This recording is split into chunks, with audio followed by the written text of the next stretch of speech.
This is the limitless Keith Lee. This is Brody King. This is Angel Garza. Will Ospreay. Hornswoggle. Pentagon Jr. The Mexican Rey Fenix. King Ricochet. Concrete Rose, Sunny Kiss. And I'm here to ask you to stop what you're doing, take just one moment, and bask in the glory of the Busted Wide Open. Busted Wide Open. Busted Wide Open. Busted Wide Open. Busted Wide Open. Boston Wide Open. Busted Wide Open. Thank you.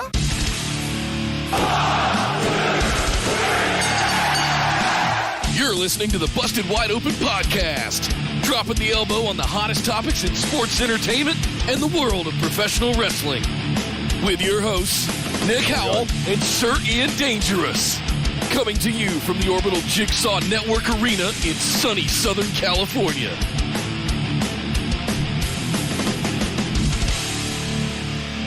Welcome everybody to BWO Live, coming to you from across the Busted Wide Open universe of Twitch, YouTube, and Facebook. This is episode number 354 of Busted Wide Open, with a happy birthday to the late, great Dimebag Darrell.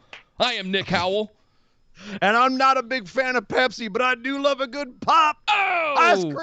Ice cream for everybody. Welcome to the show, everybody. I am Sir Ian Dangerous, and yes, we are here to talk about pro wrestling. My God, Nick, we've had some big shows before, but I don't know if we've ever had a show this big. My God, not only do we have to talk about what just happened on AEW Rampage, which I'm sure we could just do the whole show just on that if we wanted to. Yes.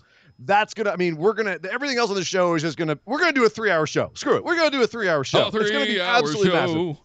Massive. It's gonna be absolutely nuts. We've got to talk about AEW Rampage, which, if you haven't heard the big news out of AEW spoilers Rampage, in the title.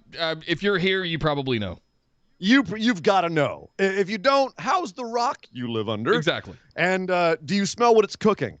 The question is, are you going to be able to withstand the rest of the show? We've also got to talk about Smackdown, which just went on tonight, the go-home for SummerSlam that we have to do pick'ems for. We're going to do pick'ems for SummerSlam tonight, Nick.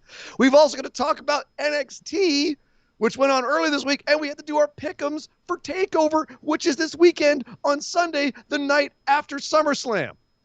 And we're talking about Dynamite too. The show is massive. There's so much going on tonight. Strap in, folks. It's a big one tonight. Oh, we're going to be defending and strap We're going to on. be doing pick'ems all weekend for both TakeOver and SummerSlam. Oh. And here's the catch, patrons.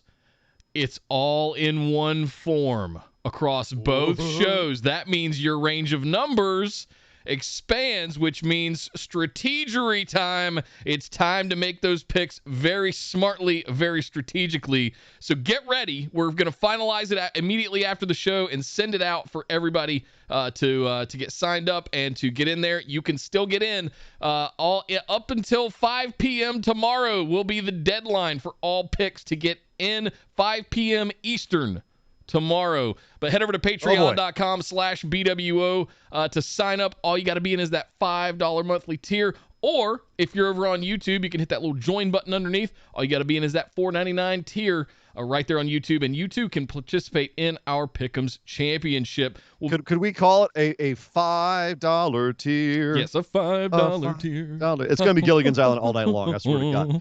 My goodness. Linktree.com/BWO. Where were we, Nick? Do we have to do any more business? I just want to get to the show. There's so much to talk about. We got some business to catch up on before we can get to the show. We'll get there. Okay. I promise. Okay. I did. I'm fun story. ShopAEW.com is completely.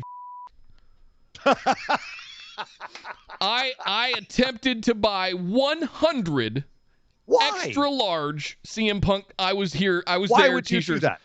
I mean, scalping's all the rage right now. Have you tried to buy any computer parts in the last 9 months? Like, I might as well buy 100 of them, scalp them on eBay. Bastard. You war profiteer. It'd be easier to buy than ShopAEW.com right now, but I can't even get that to go through. I was willing to lay $3,000 down and just go nuts, right? How is your PS5, by the way? I still have yet to get one. Well, okay. Yeah. So you had all this. So you're not a very good war profiteer. I'm not really good at this game. I get lazy and I'm like, I guess I got 100 CM Punk t-shirts. Oh, well. Well, Now that you've spoiled it, Nick, I mean, what other business do we have to do before we can go on and just talk about the damn thing? Oh, God, it's probably going to be a little bit spoiled here in the business. Catherine 100 Bits said, I was at a Mission Pro Wrestling event tonight. Did I miss anything big? Yeah, we'll get to that. No. And one of our favorites has returned, Esme. Esme's back. Esme with the 1,000 bits and late night BWO boys. It's ice cream bar time. Yes. Oh, yes. Oh, yes. Ice cream and drinking. And that wasn't enough. She threw in another 1,000 bits. Said, huzzah for Malibu and pineapple juice. Cheers, fellas. Put a little Jägermeister in that. Make it a surfer on acid. Make it surfer on acid, indeed. And, well, squeeze a lime. Squeeze a fresh lime. Too. Yes, indeed. Thank you very much, Esme. 2,000 bits. Good Lord, woman. Bagels for 3. Resubscribe with the Twitch Prime for 7 months. That means you get a little bit of chicken. It's so good. Thank you very much. Bagels for 3. Welcome back. He says, oh my God, Punk is back and now BWO. Can this night get any better? It's good. I don't know if it can. I don't. I mean, but it's all downhill from here, to be honest with you. How dare you? But you're here, and that's what matters, and we're going to have a good time on the late night after hours of BWO Live. And last one, Cal 100 Bits said, a note before I'm fully driving a bit of my wrestling. While I know it's been teased in its gear for Darby, introducing a historical anti-establishment performer is an odd first choice. Would be more ideal to pair him with the Elite Killer to take on the EVP Elite, starting with the... Okay, let's talk about what's going on. No more bullshit. Let's get on to it. Yeah, we'll get back to Kyle. We'll talk. Hold on, come back to that. Yes, we'll come back to that one. Let's head over and talk about what went down Wednesday and tonight on AEW. Cover your kids' ears right now because 3, 2, 1, it's clobbering time, motherfucker. It finally happened, ladies and gentlemen, after months of speculation, after years of waiting, after nearly a decade of chanting, it finally happened. CM Punk returned, in his words, to professional wrestling. Yes. Also, in his words, something that he has not done since he left Ring of Honor. In 2005. So... AEW was in Chicago. They have been teasing a CM Punk appearance for about a month now, between like little winks, hints, Tony Khan smiling to Conan on Conan's podcast, things like that. Kenny Omega wearing a Cookie Monster and Chick Magnet t-shirts, like little things right and left, just kind of like wink, wink at the fans, like it's happening. Nick, if it had not happened tonight, it might have been one of the most legendary trolls of all time. You think the Chicago fire was bad? That place would have burned. It was the Rampage comes on air, and there's like CM Punk chants like we haven't heard in years, and we've heard lots of CM Punk chants. Let me say something real quick. I have been to a Chicago Bulls finals game. Yeah. In the 90s, I believe it was the 4th championship. I have been to a game as a teenager. I have seen the Chicago Blackhawks win the Stanley Cup championship. I have never heard the United Center pop like I heard tonight. No. I would have to be be very hard pressed to find a group of 20-ish thousand people screaming that violently. Like just moving air out of their bodies so aggressively. That was Stone Cold comes out to help Mick Foley win the title. That was Road Warriors. That was an all-time. Like, we just had a big pop when John Cena came back. This destroyed that. If we talk about Triple H's return in 2002, if we talk about Cena coming back in 2008, Edge coming back in 2012, I think it was Toronto. Edge coming back again at Rumble last year. Rumble. Might be the biggest pop. Yeah. And then this happened tonight. I've never heard a group of people scream in unison and then just kind of level up. And that's the thing, is it wasn't just like it like when you call it a pop, the idea is and it dies away. This was sustained. This was a roar. It kept ratcheting up too. Calling it a pop does not do it justice. No. This was a sustained roar from 17,583 people who all just had their dream come true. And again, this was something that was a secret that wasn't a secret. Like Tony Khan literally said earlier today, I don't want to disappoint people. And even though, like, yes, we did have exploding barbed wire matches that did that, he tries not to, right? That's his philosophy. Right. And I think he knew going into this, you can't put that much hype. You can't have Darby Allin saying, I want the best in the world at Chicago and not deliver goddamn CM Punk in the flesh to open your show. Your show would be hijacked if you did it any other time but the opening of the show. If you did it at the end of the show, CM Punk chants all night. Yeah. There's no one else is getting any business done. No. The show opens, you're panning over the crowd, the lights go down, and Cult of Personality starts playing. And we got the cross fists. I'm literally getting goosebumps right now relating what I just saw an hour and a half ago. And he walks out. Out comes Punk. And it ratcheted up. The roar gets louder. Yeah. Kneels on the stage for a minute.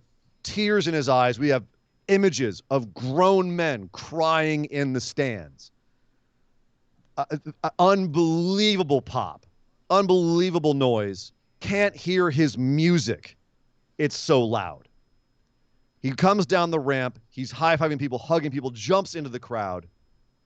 Gets, finally it goes whole tour around the ring. Tears in his eyes the entire way. Whole crowd going nuts. It never stopped. No. Nick, it never stopped. No. And finally, I mean, gets in the ring and grabs a microphone. I was wondering if they were going to let him get on a mic or not, and I was sitting there going, please let him talk. Please let him talk. Come on. What are they going to do? Have him come out, wave, and leave? Literally, CM Punk is a good wrestler. He's a very good wrestler. That man made his money in wrestling in whatever company, not just by being a good wrestler, but by being a mic tactician. He has one of the most legendary promos of all time in his belt. Yeah. On his mantelpiece. He's a couple. Some of the all-time greatest lines in promo history on his resume. Give the man a goddamn mic. And they did. Yeah. And then one of the first things he said was, I don't really know what to say because I didn't know how I was going to feel until I got out here. And so I wanted to feel it when I got out here, and then I would know what to say. Right off the bat, says, I didn't script this. You could tell that he had some thoughts he wanted to get He had out. bullet points. He had his bullet Yeah. points, right? He had his bullet points. And he hit, honestly, for a speech that was allegedly not planned, the guy hasn't lost a step when it comes to promos. No.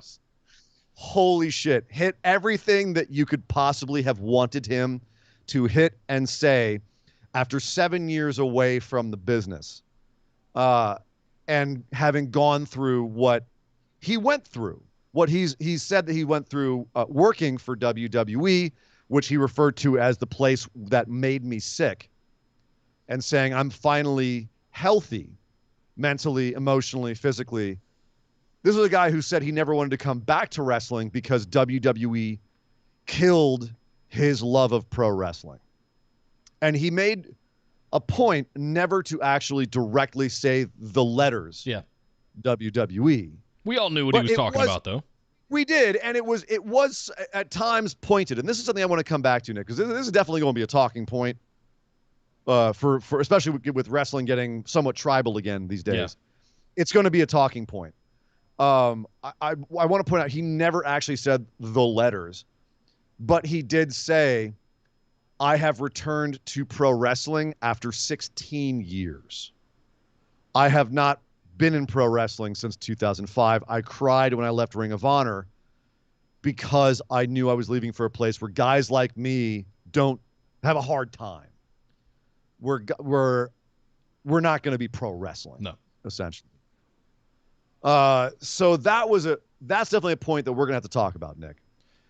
I've already had several conversations with people who are the ones you're referring to, the WWE fans, the ones that aren't watching AEW, that the tribalism of sorts, and or they are and they're watching AEW and they're like, I just don't, mommy and daddy, I don't want you to fight, right? Sure. I like my AEW, but they're I like my dismissive of WWE. what happened tonight, and they're not getting to enjoy what we're all enjoying tonight because of that kind of tribalism, and that's a shame. Huh? That is a shame. No, I didn't watch it. I'll find it on Twitter. Right. So it's not a knock towards them or anything, but I don't know that they understand what they're missing out on because of this kind of misguided loyalty. And well, I don't even know about misguided loyalty. Like, it's fine to be loyal to WWE, but at the same time, it is kind of a shame to miss out. Like, one of the reasons we watch pro wrestling, maybe I'm speaking for myself here, I want to feel something. Yeah. I watch pro wrestling to feel something, to be excited, to feel passionate, right? I mentioned people were crying in the crowd. I might have gotten dusty up in the old apartment here. I might have got a little a little bit of blinking here. I felt something with this. Yeah. And I want to be open to feeling something from any company, right? And WWE can still make me feel. I'm not saying that they're incapable, but I think that there are people that get locked in and say, I don't want to feel anything if it's not from this place. And I sit there and go, why not? Right. Why do you eat at one restaurant when there's 15 great restaurants in your town? Why not eat at them all? Enjoy different cuisine. Why not? Just because there's two Italian restaurants and they have a bit of a rivalry. Well, yeah, but the one has great pizza and the one has really great carbonara. I'm going to go enjoy the pizza and the carbonara. I don't give a crap if they hate each other. Right? That's where I'm coming from. So yeah, but much like politics, I've given up trying to change people's minds. Well, let's not talk politics. Well, no, I'm not talking politics. I'm saying No, I know, I mention it, I suggest it, and if they don't want to, okay. And it's that simple. Look, CM Punk came back tonight. It was at the United Center in Chicago. It was absolutely nuclear. It was one of, if not the biggest pop I've ever heard in my life. And like you said earlier, pop is doing it a disservice. That was a nuclear roar that ratcheted up 2 to 3 times. They played Cult of Personality. You got the cross fists. Then he comes out of the tunnel. Bam, it goes to another level. He gets up into the ring and stands up on the turnbuckle. It goes up to another level. I have never experienced anything like this in my time in wrestling. He sits down cross-legged in the ring. Says, can I tell you guys a story? I'm going to tell you a story. Sits down cross-legged and gets a freaking pop for sitting down. Yes. Unbelievable. But here's the thing. At the end of the day, the meat of it is CM Punk is all elite. He's in AEW. He's going to be there on Wednesdays. He's going to be there on Fridays. He's going to be there at the pay-per-view. He said, I'm here for the young guys. I got scores to settle backstage. I want to work with these new young hungry dudes who remind me a lot of me back in the day, like Darby Allin, who's currently up in the rafters. We're staying out of time. No, we're not out of time. We're starting the show. Darby Allin staying up in the rafters. He points to them and says, Darby, you said you called me out. You want a piece? Let's go. All out. You and me. I'm more interested in the thing he said about having scores to settle. Well, this is the thing, Nick. Hold on a second. Okay. We're getting this. Darby Allin is the appetizer. That's wetting the palate, right? That's just like, hey, little comeback match. Have a nice little friendly exhibition match. That's all that is. He just said he's going to be, he's all elite. He's going to be there every week on shows, and he's got a lot that he wants to say, and he knew there wasn't enough time tonight, but he's going to be saying a lot more of it as the weeks go on. That right there is salivatory. Salivatish. About 4 times a year, on pay-per-views. On pay-per-view. Yeah, he's all elite. He's back. He's back. That was the final thing. I'm back. So CM Punk is all elite. It's confirmed. He's there. He's going to be doing work there in whatever capacity, wrestling and mentoring and being part of stories and cutting promos. But that brings me to the whole, again, let's circle back to this. Okay. Nick. The tribalism. He has more beef, more animosity, more ability to take shots at WWE than almost anybody else there. And there's a growing number of people in AEW who are bitter at WWE to different varying degrees, who are not going to be mad at someone coming out there and airing the dirty laundry. Correct. And taking shots across the bow. And let's be clear. I fully believe, and I want to hear if you believe the same thing, sure. Nick. I believe that CM Punk being in AEW is probably one of the most seismic events in wrestling in decades. Possibly since the Monday Night Wars. This is huge. Him being there is a gigantic feather in the cap. Not even feather in the cap. This is a medal you post on the. This is a whole new wardrobe. This changes the game. Right? This is a guy who people have been chanting for years, and he decided, no, I'm not going back over there. I'm going here. The fan love for CM Punk never really died. No. We've been listening to CM. He even called this out. We've been listening to CM Punk chants for 7 years since he left. He says, I've been hearing him. And he says, I've been hearing them too. I heard you. That's how you connect. I had a James Earl Jones from Conan moment. Which one? For 1,000 years, I have watched you. This, right? Like it is a enormous accolade for AEW to have captured CM Punk. Vince obviously notoriously said at one point that AEW, he doesn't consider them competition. It would be foolish to not consider them competition now, because that you have an anti-authoritarian culture figure like CM Punk showing up over there and saying, yeah, that other place sucked. Here's where we're all happy and having fun and doing what we love to do and doing the thing that you all love in a way that we love to do. It's all love, party atmosphere here. Come to AEW. It's better. He's throwing that stuff out there. Not just that. Like, he put over the whole locker room back there. There is a locker room full of young talent that I want to work with. He's not talking to us. He's talking to the other superstars in other promotions.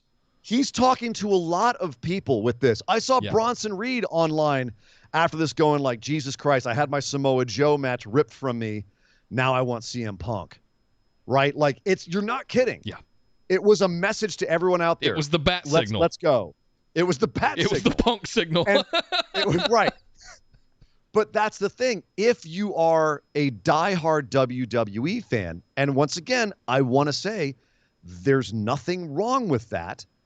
People like what they like. If you want to stick to one restaurant, that's cool. I know people that only go to McDonald's when they go to fast food. Like, hey, everyone's got their own thing. The whole thing, don't shit on my thing, and I won't shit on yours. It's cool. Yeah. But in this scenario, we're getting to a point where things are 100% going to heat up between the two companies, and that's going to divide fans more.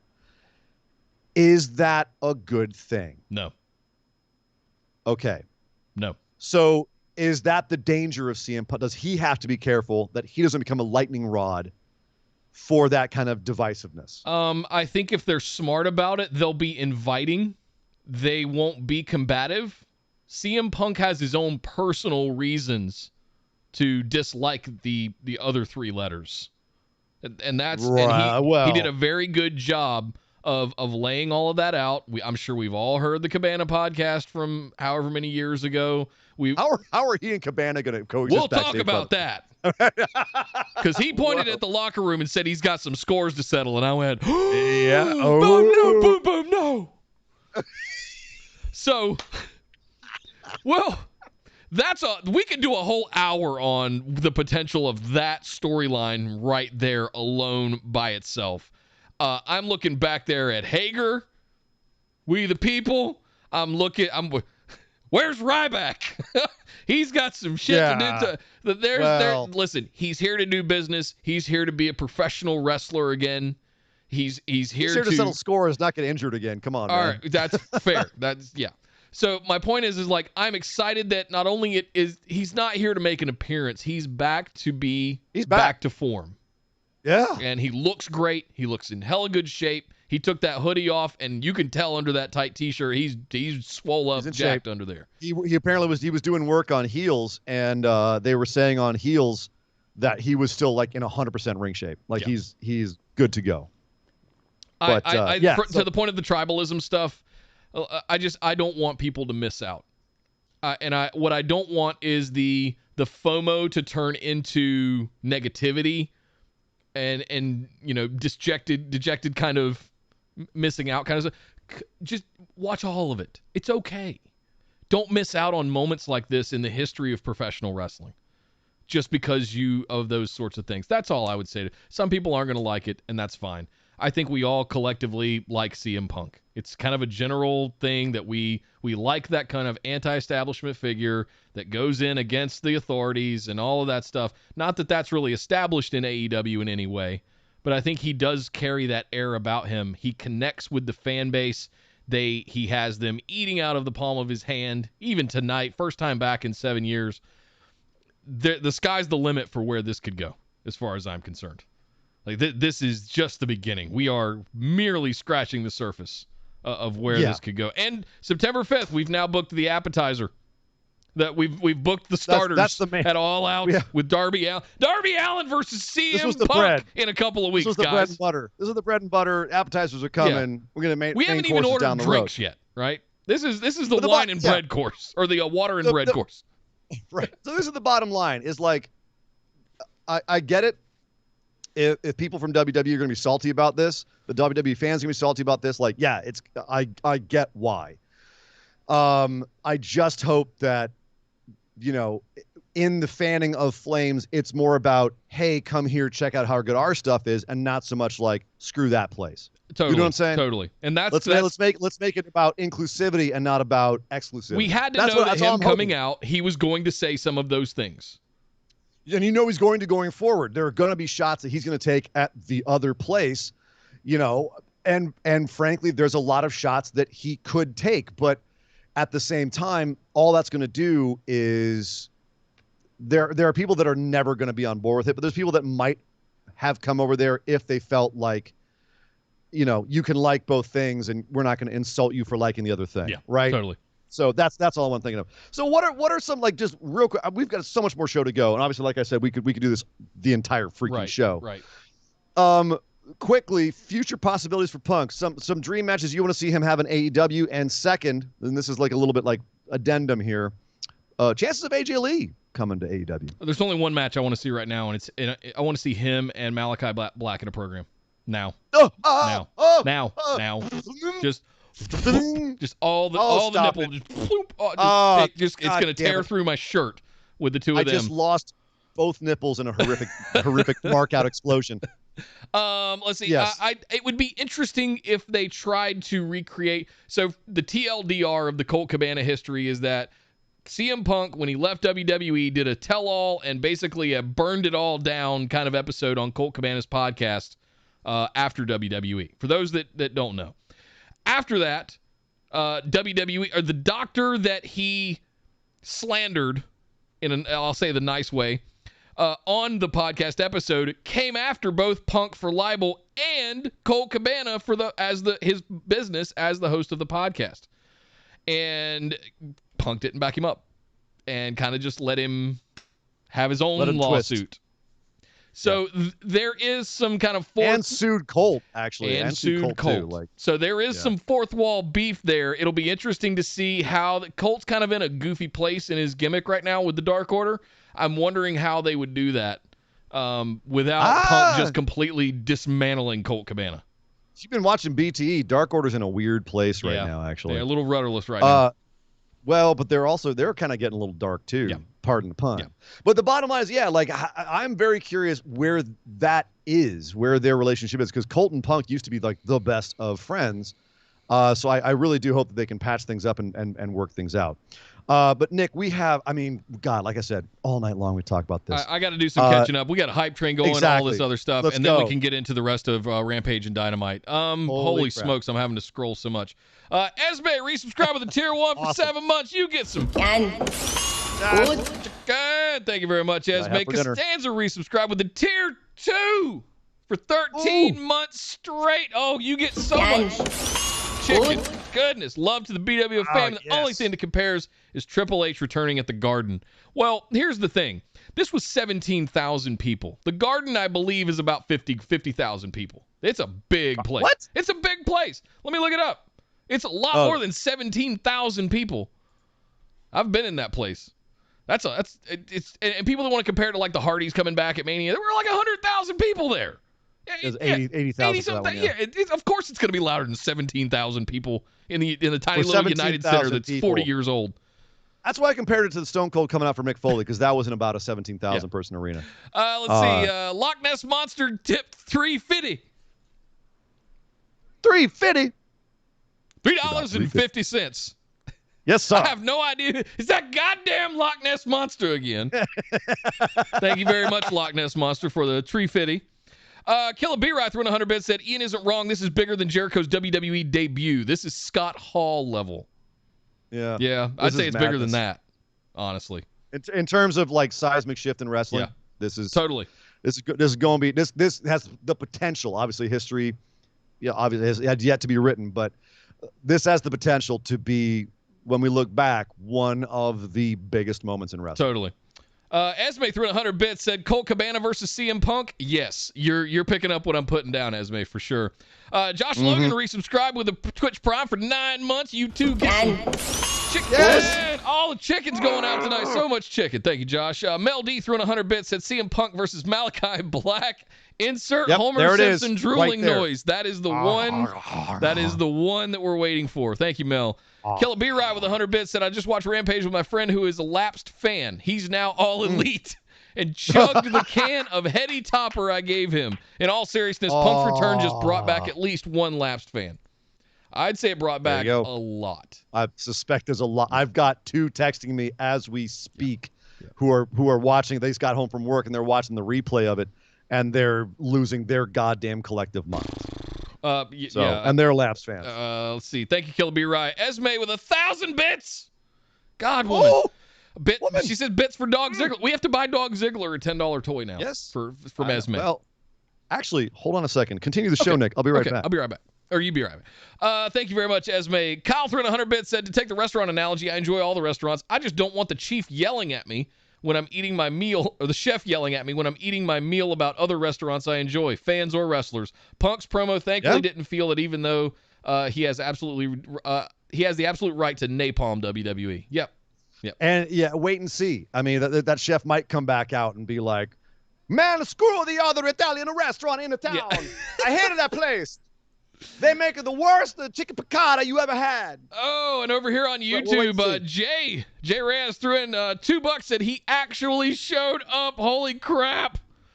There it is. Man. He also became a member. Thank you very much, Jay. Welcome to the memberships over here on YouTube.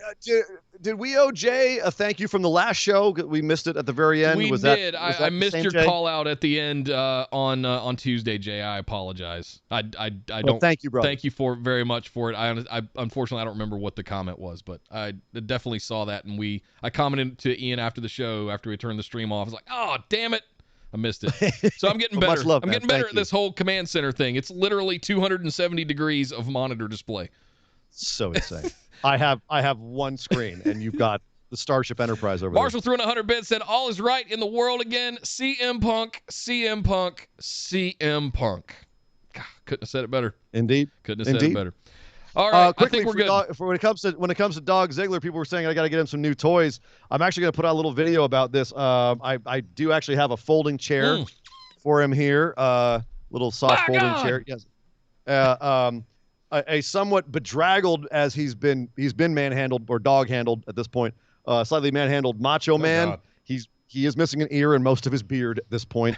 And finally, yes, Dog Ziggler does smell what The Rock is cooking. So, yeah. So. Well timed. Well timed. There you go. There you go, pal. Knock yourself out. We are all caught up. Let's go over the rest of everything that happened on Rampage and Dynamite. 'Cause we got a monster show to get through. We got two sets of pick'ems to do. We're gonna have to rip through this. Welcome to the crazy weekend, folks. This is good. It begins. It begins insane. It will end insane. Also insane. Sting and Darby up in the rafters, but they were down in the ring over on Dynamite, where they had a tag team match. The first time Sting has been in a match since the very last match of WCW nearly 20 years ago, versus Ric Flair. Now he's back teaming with Darby against 2.0. Technically, he was in the ring with. When it wasn't Brian Cage, when they were in that warehouse on Dynamite on TNT. Oh, gotcha. That TNT. was a pay-per-view. Okay. On TNT. And they gave the audience what they wanted, which was the icon, the immortal Sting. He sold a bit in this match, but mostly the end was picked up by Sting. Stinger splashes. No sold a double power bomb through a table. That was the big one. They doubled the 2.0 double powerbomb Sting through a table. The audience just went, "Oh no!" And then Sting just stood up. he straight no sold a table spot. He can do that though. He's 60 years old. Stood up, gave him a double death drop, and then gave them. And JR was saying the first time he's ever seen it, and I believe JR for the most part. He said he's never seen this before. A double Scorpion Deathlock. Wow. On both members of 2.0 at the same time. The crowd was molten for all of this, I might add. So, Nick, the only thing I have to ask about this was, because this was a lot of fun, Darby and Sting were a lot of fun. 2.0 obviously did their part very well, but the big story here is Sting no-selling the table and then going over both of 2.0. I thought you were going to say the big story here was 2.0 is officially all elite as of today, and I'm going to have to do a show in full makeup. Oh, no, honey, that's coming next. Okay. That's not the big news. That's just the fun dessert to this segment. But thank you for teasing everyone with that. Yeah. Sting at this point in his career is beating dudes with essentially meme gimmick moves like a double Scorpion Deathlock and no selling a power bomb through a table. Should Sting be doing that right now? Do you know how happy it must make 2.0, formerly known as Ever Rise, to be double Scorpion Deathlocked by Sting? Can you imagine someone that you would probably grew up watching as an idol and allowing them to get into a ring on TNT and put you in a double Scorpion Deathlock? That's kind of an honor. I still remember when Jake the Snake came out on Throwback Raw a number of years ago, and he put the snake on Moxley. And Moxley's lying there, and he cannot help but corpse. He's smiling ear to ear because he's got Jake's snake on him, which just sounds weird when you put it like that. But it was really funny to watch Moxley mark out. Yeah. Because he's Jake the Snake just snaked me. He did. I know it's not Damien, but it's kind of Damien on me. It was hilarious to watch that. And yeah, it's got to be an amazing feeling. But more I'm talking about the actual, a lot of people get really precious, right, about that sort of thing. Well, older guys should put over younger guys. You shouldn't have older guys looking too invulnerable. It's Goldberg's scenario. Should we be having Goldberg look as invulnerable as he is when he's his age? Shouldn't he be putting over new guys? Is it a double standard to have Sting do the same thing? Or is it the same thing when Sting does it in this way? I think when there's no stakes involved, you can get away with this. But I think if it were somebody, there were tag titles involved, there were some kind of stakes involved, yeah. I think it's subjective, too. I think there's going to be the fan base that AEW seems to have appreciates and kind of has that lapsed love of sorts for the icons and for the legends. We've seen it with Arn, with Jake, with Tully. Tully's getting cheered for some reason. So at certain times when you see these legends come back, there's this element of that to it that you want Tully to see. Was goddamn amazing on Wednesday. He deserved to get applause. Absolutely. But here's the thing. I think I know what you're saying here, and that is what Sting was doing was in the service of fun. Yeah. And it wasn't part of the big serious quote unquote stories in AEW. And so it made the crowd so happy. It made him so happy. I mean, one of the dudes that's texting me right now is like, Jesus Christ, Sting is still up in the rafters? Yeah. Still? I'm like, yeah. It's Yes, it's awesome. It's fun. Like, yeah, he's still like, oh God, Sting's still up in the rafters. It puts a smile on my face. I'm like, Sting's still up in the goddamn rafters. Good Lord. Goldberg still comes out with sparks in his face. What do you want? It's their gimmick. Come on.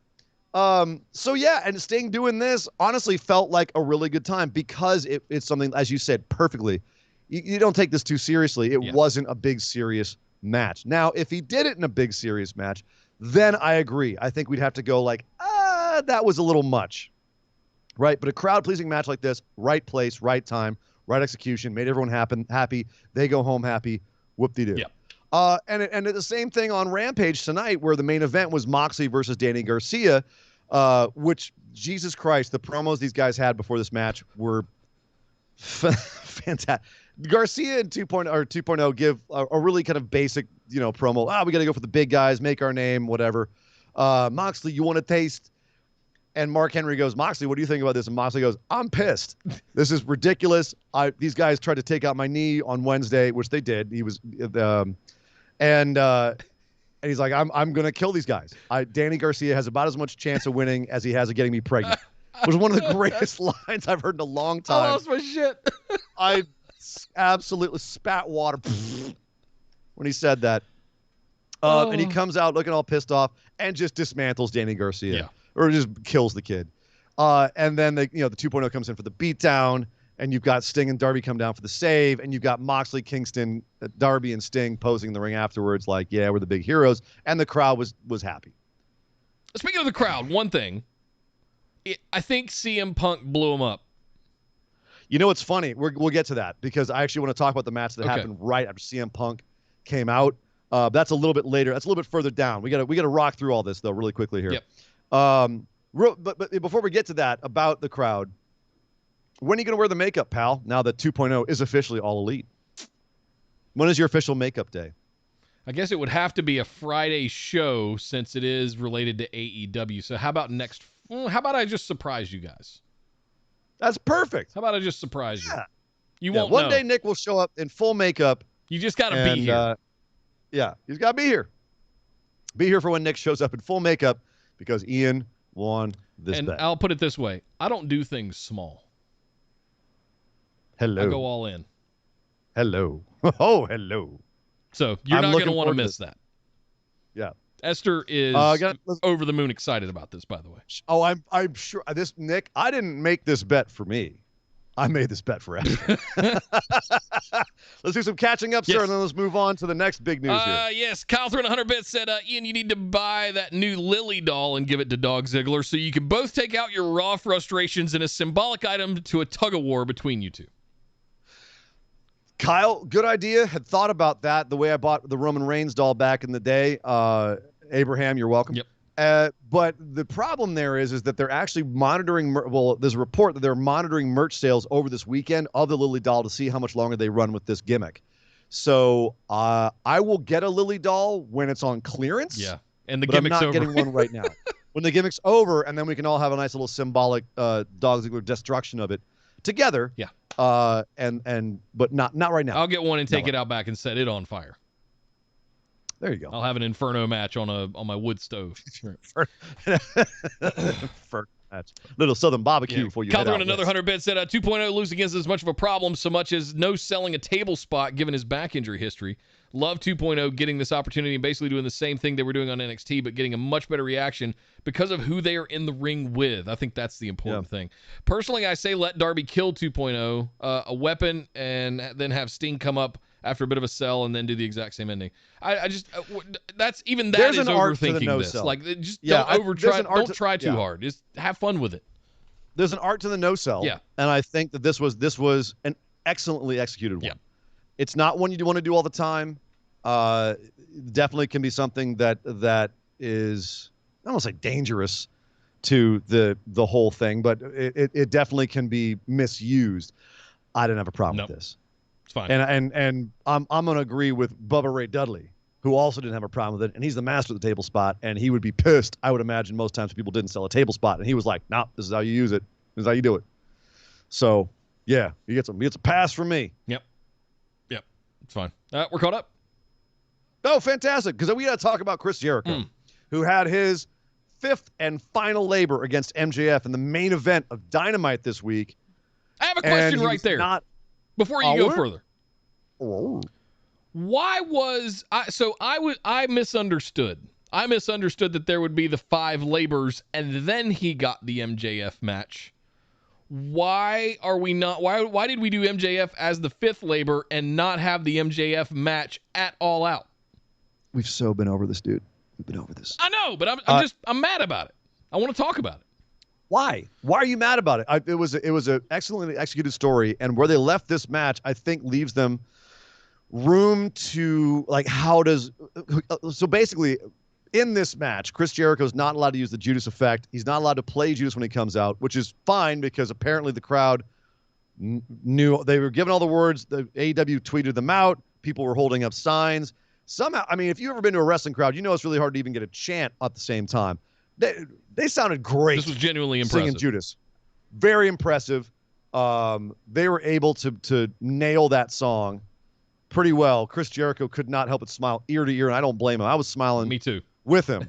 That's a pretty incredible feeling for any performer to have, is just the layers of love that a crowd has to have for you to be able to pull off what they did for him there. Yeah. That being said, he wasn't allowed to use the Judas effect in the match.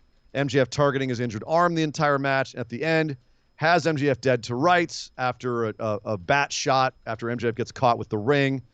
Goes for the Judas effect, realizes he can't use it, doesn't know what to do, hesitates. MJF uses that opening to stick him in the Salt of the Earth armbar submission.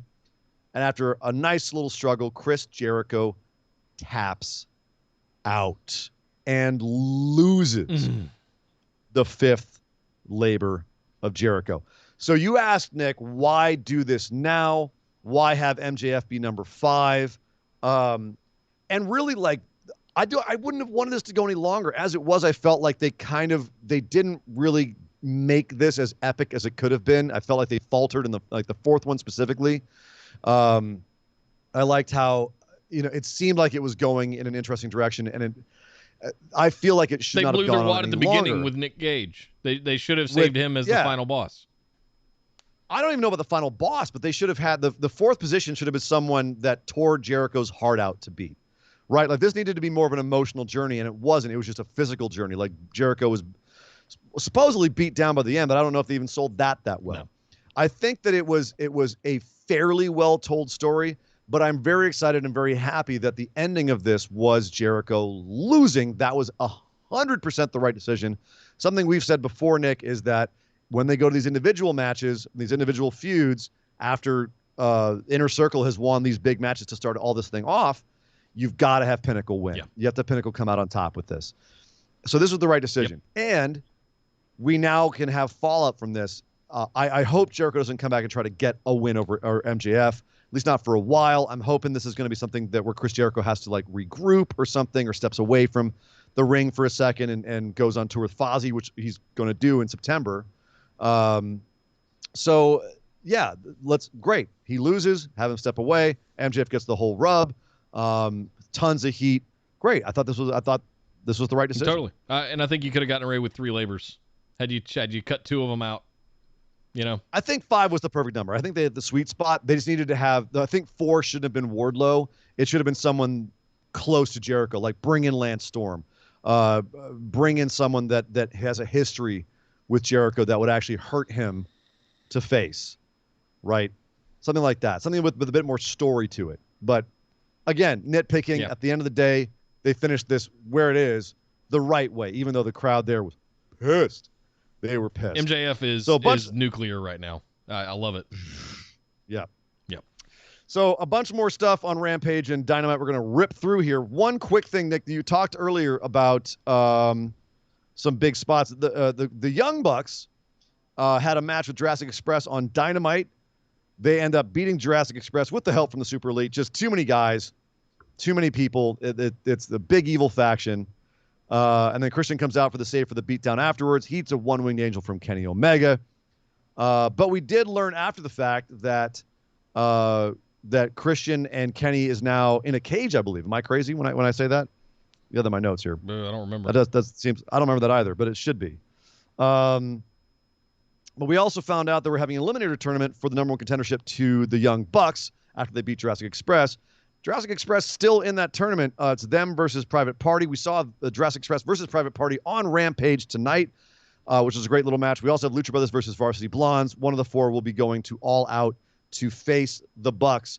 With Jurassic Express winning tonight, do you think Jurassic Express is that team? Are they getting another shot? Should it be them getting another shot? Or should it be Lucha Brothers who are being told by Andrade, you will never be champs while you're with Pac? Which is the better story?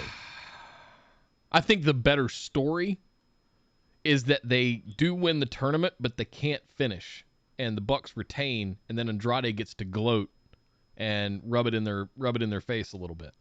I think running back Jurassic Express again.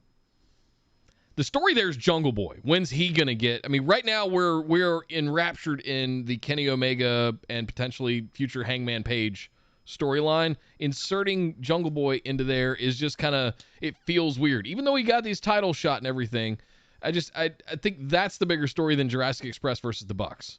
Is Jungle Boy Omega down the road? So right now, Lucha Brothers and Andrade's hot. They need a little bit of heat. Andrade needs a little bit more action, heat going on. I think send the Lucha Brothers up, have them lose, and rub it, and that way Andrade and Chavo can rub it in their face. I disagree. I think that's too hot-shotted. I think the Jurassic Express now, even though they did just have a shot and lose, having them fight to get another shot, it's not just an arbitrary rematch. They have to fight to get it, and then we have pre-existing story with Jurassic Express. So and also with Christian, who is now aligned with Jurassic Express, being in the same, on the same pay-per-view versus Kenny Omega, who's also a member of the Elite. That's a good point. I feel like all that story is just right there. It's in the pocket. Yeah. Otherwise, it's going to feel like more hot-shotting. Yeah. And as it is, Christian kind of feels hot-shotted with Kenny Omega.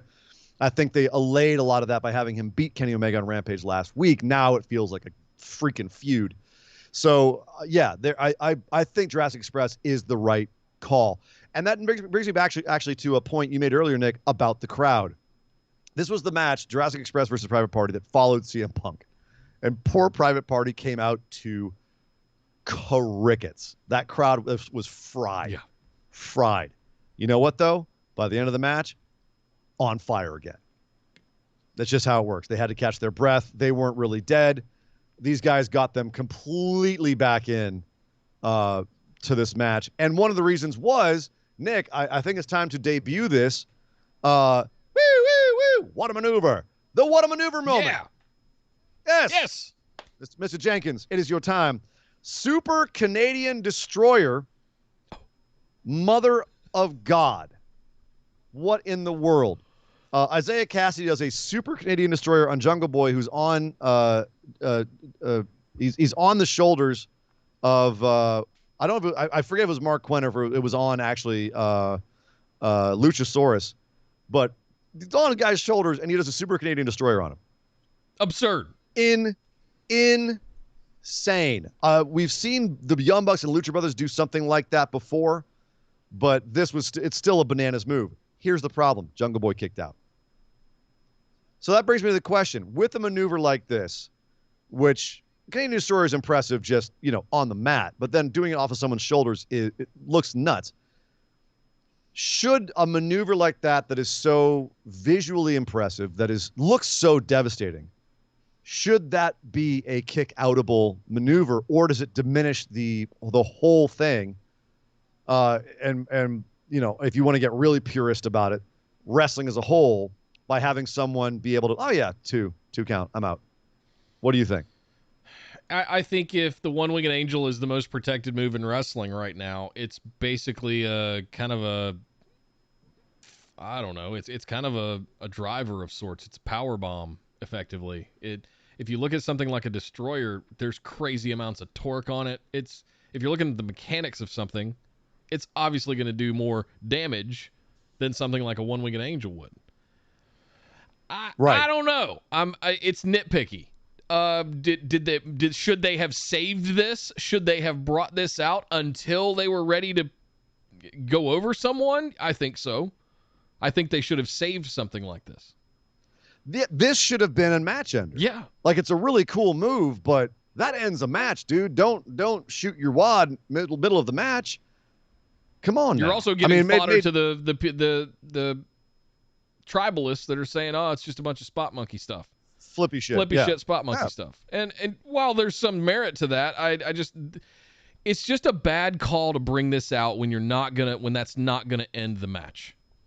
That's really where I stand on it. Save that. That's a special kind of move. It should be a special kind of move for a big moment, and it was used in a big moment in this match. I just think it could have been highlighted even more. Yeah. But that's your What a Maneuver moment, brought to you by Chris Jenkins. Thank you, sir. Our lovely patron. Thank you, sir. So that was my What a Maneuver for this week, was just seeing that and then going like, you kicked out of that? Come on now. Good Lord. Rampage again. Jade Cargill was in the Miro slot this week, murdering Kiera Hogan. Welcome, Kiera Hogan, to AEW, by the way. Welcome. She's had some great matches Big over on fan Dark of and Kiera Elevation. Hogan. Big time. They Glad kept she's calling there, her but Kiera Hogan, and I'm like, it's Kiera.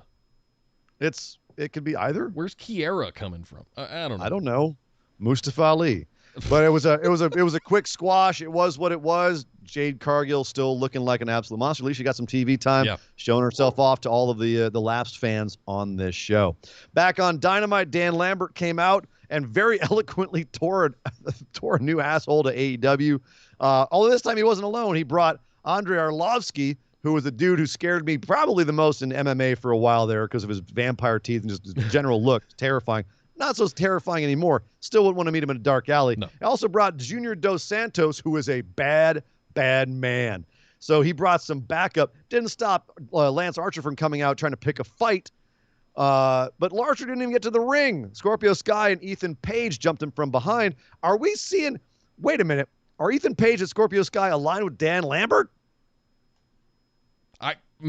No, I think they're just shitbags that take it, that, they're vultures that'll just go out and like pick at carrion. Anytime that there's a corpse on the ground, they're going to go kick it, right? I think an alliance between the two of them and Dan Lambert would be great for them and for Dan Lambert. Well, you're not going to have Arlovsky or Dos Santos, I don't think, work any matches. They might throw a punch here and there, but you got guys that are now in All Elite Wrestling, and they can now be shitbags to the rest of the locker because Lambert's just running down AEW and saying this place is crap, and Paige and Scorpio can be like, yeah, it's totally crap, right? Like it's actually a good position for them, I think. Yeah, it's not terrible. It gives them something to do, but I don't think there was anything more to this. I didn't read into it that much. Than them just coming out and like picking at a body. Yeah, but God, Dan Lambert can cut a goddamn Holy promo, can't shit. He was relentless. You talk about pipe bombs. Like, Good Lord. Take a breath, bro. And it was brutal. It was great. He was calling out the fans. He was he hit every heel promo like bullet point you could possibly get. It was great. It was a great promo. So I'm looking forward to more of him and more of what's happening there with Archer, Page, and Scorpio and all the rest. It's good stuff. Kudos to Archer for wrestling at Resurgence and then jumping on a plane and coming wherever they were. Hey, you know what I mean? God. That guy has been pounding streets for years and years, and he's finally in a place where he is wrestling the top guys in the world for prestigious titles and being, getting to go all over the place and be on multiple shows. Props to Lance Archer, man. Dude's living his best life. For those that missed it on the Tuesday show, Lance Archer invited Hiroshi Tanahashi, probably the most gorgeous man in the world. And one of the best wrestlers in the world. He should be on GQ. Whatever the top hot men, whatever they are. Every month he should be on the cover. Every year he is that. God, that is a beautiful man. I will never get over that. He's frighteningly gorgeous. The camera does not do it justice. Like standing next to him to be able to take the selfie was just. I'm never gonna forget that. Yeah. He literally glitters. Yeah. Like just. He has an aura about him. He shines. Yes. He does have an aura. It's crazy. It's the most marky thing I could possibly think of to say, but it's freaking true. I did watch Resurgence, by the way. I have to tell you that. I know we're right in the middle of AEW, but... No, we're talking about Lance Archer. What do you think about Lance Archer, Hiroshi Tanahashi, man? Oh, God, yes. I told you! 5 flows. What? But also the after the match stuff. Like, how much were you just in your feels after that match? I was a 44-year-old grown man crying at 2 a.m. Yes. watching the after the match stuff. Told you. God. Sportsmanship.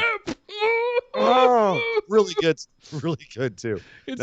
Archer is living his best life. I'm so glad to see him involved in this. Keep it going. Yeah. We were worried about him for a while in his angle in AEW. We're back, baby. We back. Thunder Rosa showed Penelope Ford a thing or two. Ooh, good match.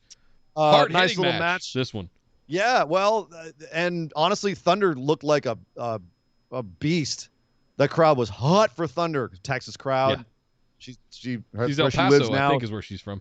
And so she was completely over the entire time. She totally looks like a star. Like we were talking about Britt Baker this time last year, where it's like every time she gets in a ring, you go, she's a star. Yep. Thunder Rosa, she's a star. Totally. Boom. Penelope Ford has it too, but not like Thunder's hot right now. We talk about how there are certain wrestlers that can bring out excellent matches in people that you wouldn't expect. I think Thunder Rosa brought out a match I didn't expect out of Penelope Ford in this one. If you haven't seen it this week, I think it's Penelope Ford's best match she's had in AEW. I don't agree. The first half of it was a little choppy. It got better towards the end. Penelope was able to do some mat-based stuff that I thought was really nice. You probably like the wedding. I'm sorry. No, not really. Oh, okay. I figured since you liked Lana and Lashley, it would. No, she had a match with Chris Statlander that was fantastic, though. This was fine. The second half was some mat-based stuff, mostly Thunder leading. That was very good, yeah. But Penelope did her part. But there's plenty more we're gonna get. I'm just gonna rip through the rest of this stuff. I keep interrupting. Dynamite. I'm sorry. No, dude. There's so much to talk about. This is a huge show tonight, Nick. CM Punk's back. Come on. QT Marshall pissed off Paul White again, showed off Paul's bad hip and his surgery scars on his big ol' ass. Paul White said, "That's great, QT. You done pissed off the giant. You say I can't wrestle anymore. Well, guess what? I'm gonna wrestle you at All Out." QT Marshall's face was just terrified. So QT versus Paul White. Yep. Captain Insano, bring it out. Yep. Bring it out, Paul. Come on. Andrade told Pac if he wants him at All Out, there's just a couple of stipulations he has for just a couple of stipulations. Hands him like the Webster's dictionary of stipulations, like this huge stack of papers. These are my stipulations for the match. So dumb, so funny. I loved it.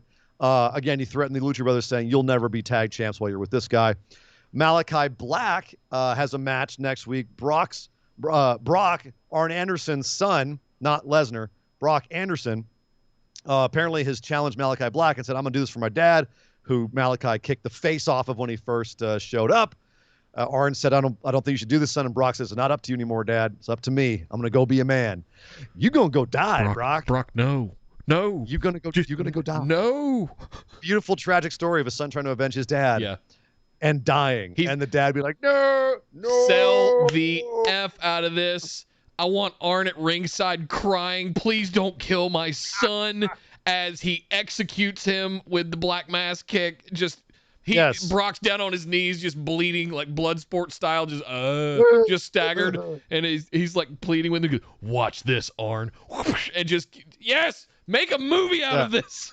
It was like Billy Gunn's kid going in the match against Anthony Ogogo, and he just murders him. Yes. Just spitting up blood like that. Yes. Like that. Make this dramatic. It's the only way it means something.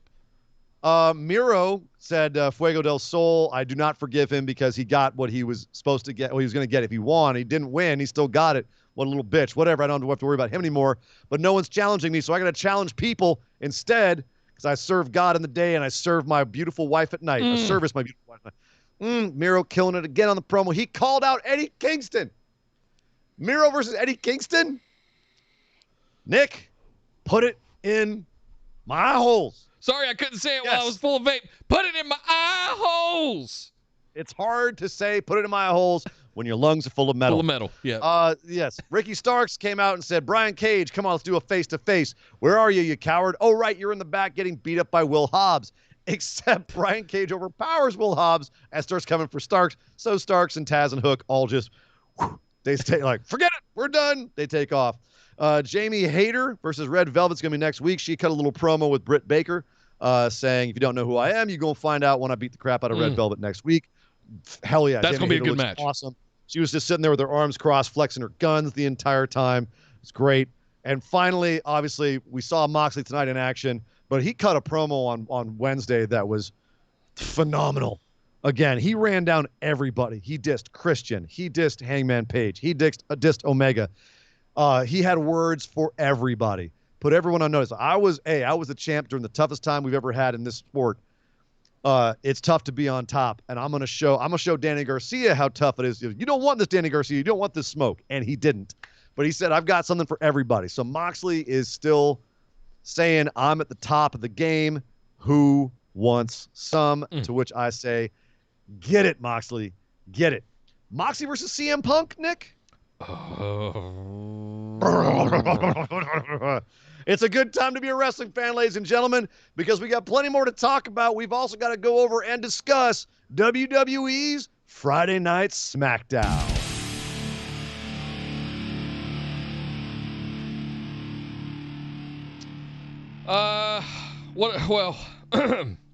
So SummerSlam's happening tomorrow. Normally it's on a Sunday, but for some reason it's on a Saturday because Takeover 36 is on a Sunday, which makes no sense whatsoever. Kind of like tonight's SmackDown, which was the same rematches Vegas. That we've been watching since before WrestleMania. Oh yeah, mood shift. Crap. Hello, we're back. I haven't been, like, SmackDown has been all right. They've been the one that's been keeping us kind of afloat over the last couple of months. Roman's been killing the game. I got a lot to say tonight about SmackDown. I hope you're ready. Somehow, I'll just get it all out right now. Roman is somehow now the greatest of all time. According to Michael. In kayfabe. According to Michael Cole, according to Pat McAfee, he is the greatest of all time. Right. To ever do it. And I'm sitting there going, I thought they were saying that about Cena. No, they were saying it about Roman, and then Cena would come out and they were like, oh, Cena, he's the 16-time world champion. He's the greatest of his era. And I'm like, hang on a minute. You just said Roman is the greatest of all time. Right. Ever? He's been champ barely a year in a brand new gimmick that still hasn't really hit the home run yet. Like, he's the greatest of all time now? This is the greatest wrestling match ever all over again. This is the kind of bullshit that I hate this so much. You hate hyperbole? There's hyperbole and then there's just absurdity. Okay, fair enough. Like the point I'm driving at here is this is the kind of horse shit that made us hate Roman in the first place. That never got him over with us because he was rammed down our throats. This gimmick that he's in now, he has gotten over with us. We've loved it. Especially the quietness of the Thunderdome and him doing the talking Godfather kind of stuff. But he's doing good stuff now that crowds are back too. He's not the greatest of all time. He's not Bret Hart at SummerSlam. It's Roman Reigns. He's been here for like 5 years, 6 years. So wait a minute. Why are you mad at Roman Reigns being called the best of all time when the best in the world just came out on AEW?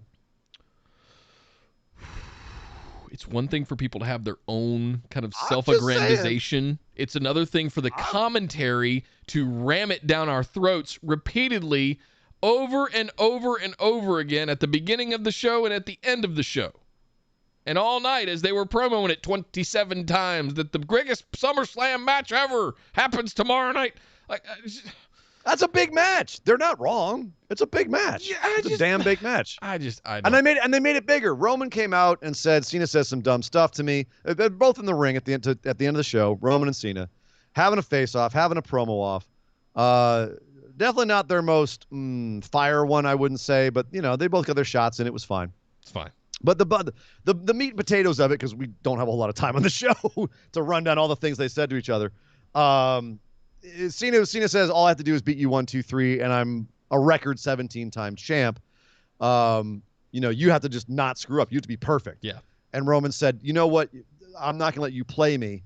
I'll put it this way. If you can beat me at SummerSlam, I'll leave WWE. Ooh. It's Vegas. Let's put some money on this. Let's make some stakes. Which I think was dumb because there's no way in hell Roman Reigns is leaving WWE. So congratulations, you just spoiled the whole thing.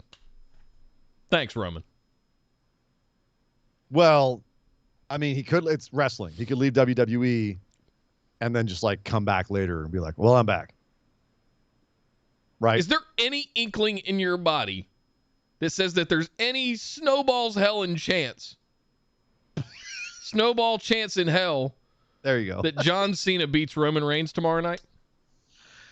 I learned my lesson a long time ago on the show, never to say never. There's never a 0% chance that Samoa Joe wins the Fatal 5-Way. There's a chance that Cena could win. There's a chance that Cena could stick around take the title and leave like Brock, go away for a couple of months. Roman could quote unquote leave WWE, but then they could find a reason to bring him back. Oh, Steven Larson rating with 400 viewers. What's up, Mother Raiders? Of God. What's up, Raiders? Yo, what's up, friendos? What's up, guys? Damn, friendos, you missed the hot open with CM Punk's news. Man. Now we're talking about SmackDown and grousing. No, is there a chance Cena wins on Sunday? Yes. I mean, Saturday, tomorrow. One? No. They got us Saturday. all screwed up. Right is left is right, up is down. Cats and dogs living together. Mass hysteria. Tomorrow night. Is there a chance Cena wins? Sure. Is it a big one? No. Of course not. Especially now that they put the stipulation on it. Roman's going to leave WWE. Turn it into a career match. He's going to smash him. He's going to stack him. 1, 2, 3. Roman wins. LOL. Yeah. So yeah, I agree. I think this makes it even more unlikely that Cena's going to win. Maybe they try to subvert expectations. I don't know. It would be bizarre, and they'd have to do so much jumping through logical hoops now that the stipulation's out there that, I don't think it's going to happen either. No. Meanwhile, in the other title picture, Bianca Belair. Meanwhile, back at the Hall of Justice. Your magnificent women's champion, Bianca Belair. She is a fantastic champion. She really is. She looked like a fantastic champion. It's a shame they've got golf for her to do. They got some stuff for her to do. She had to go through 2 different women tonight just because she was mad at them. Zelina Vega and Carmella pissed her off last week by jumping her during the contract signing. So she decided, you know what? I'm going to take them out of the picture. She jumped them. They didn't jump her. She threw the folio at Sasha and went after them Stone Cold style. She knew they were going to jump her, dude. It was a you setup. said they jumped her. They didn't jump her. They did. She ended up with her own braid in her mouth at the end of that segment. Sure. They were there to beat her up. She just struck first because she's a good baby face. Yeah, details. A smart baby face. Details. Don't let facts get in the way of a good story. Right. The bottom line is here. Bianca beat Zelina and Carmella back to back, including Carmella giving her a cheap shot after Zelina gets jobbed out to her. Zelina Vega. Ladies and gentlemen, don't do things for love because you end up like Zelina Vega, going back to a company like WWE, which treated you so poorly the first time, going back there because you think your husband's working there, then they fire your husband and you're stuck there being a jobber. Because that's what Zelina is. Well, he's over there making a lightning debut on AEW. Mother of that poor woman. Oh. Jesus Christ. That poor woman. Everything that she had in WWE is gone. Her husband's gone. The guy she was managing is gone.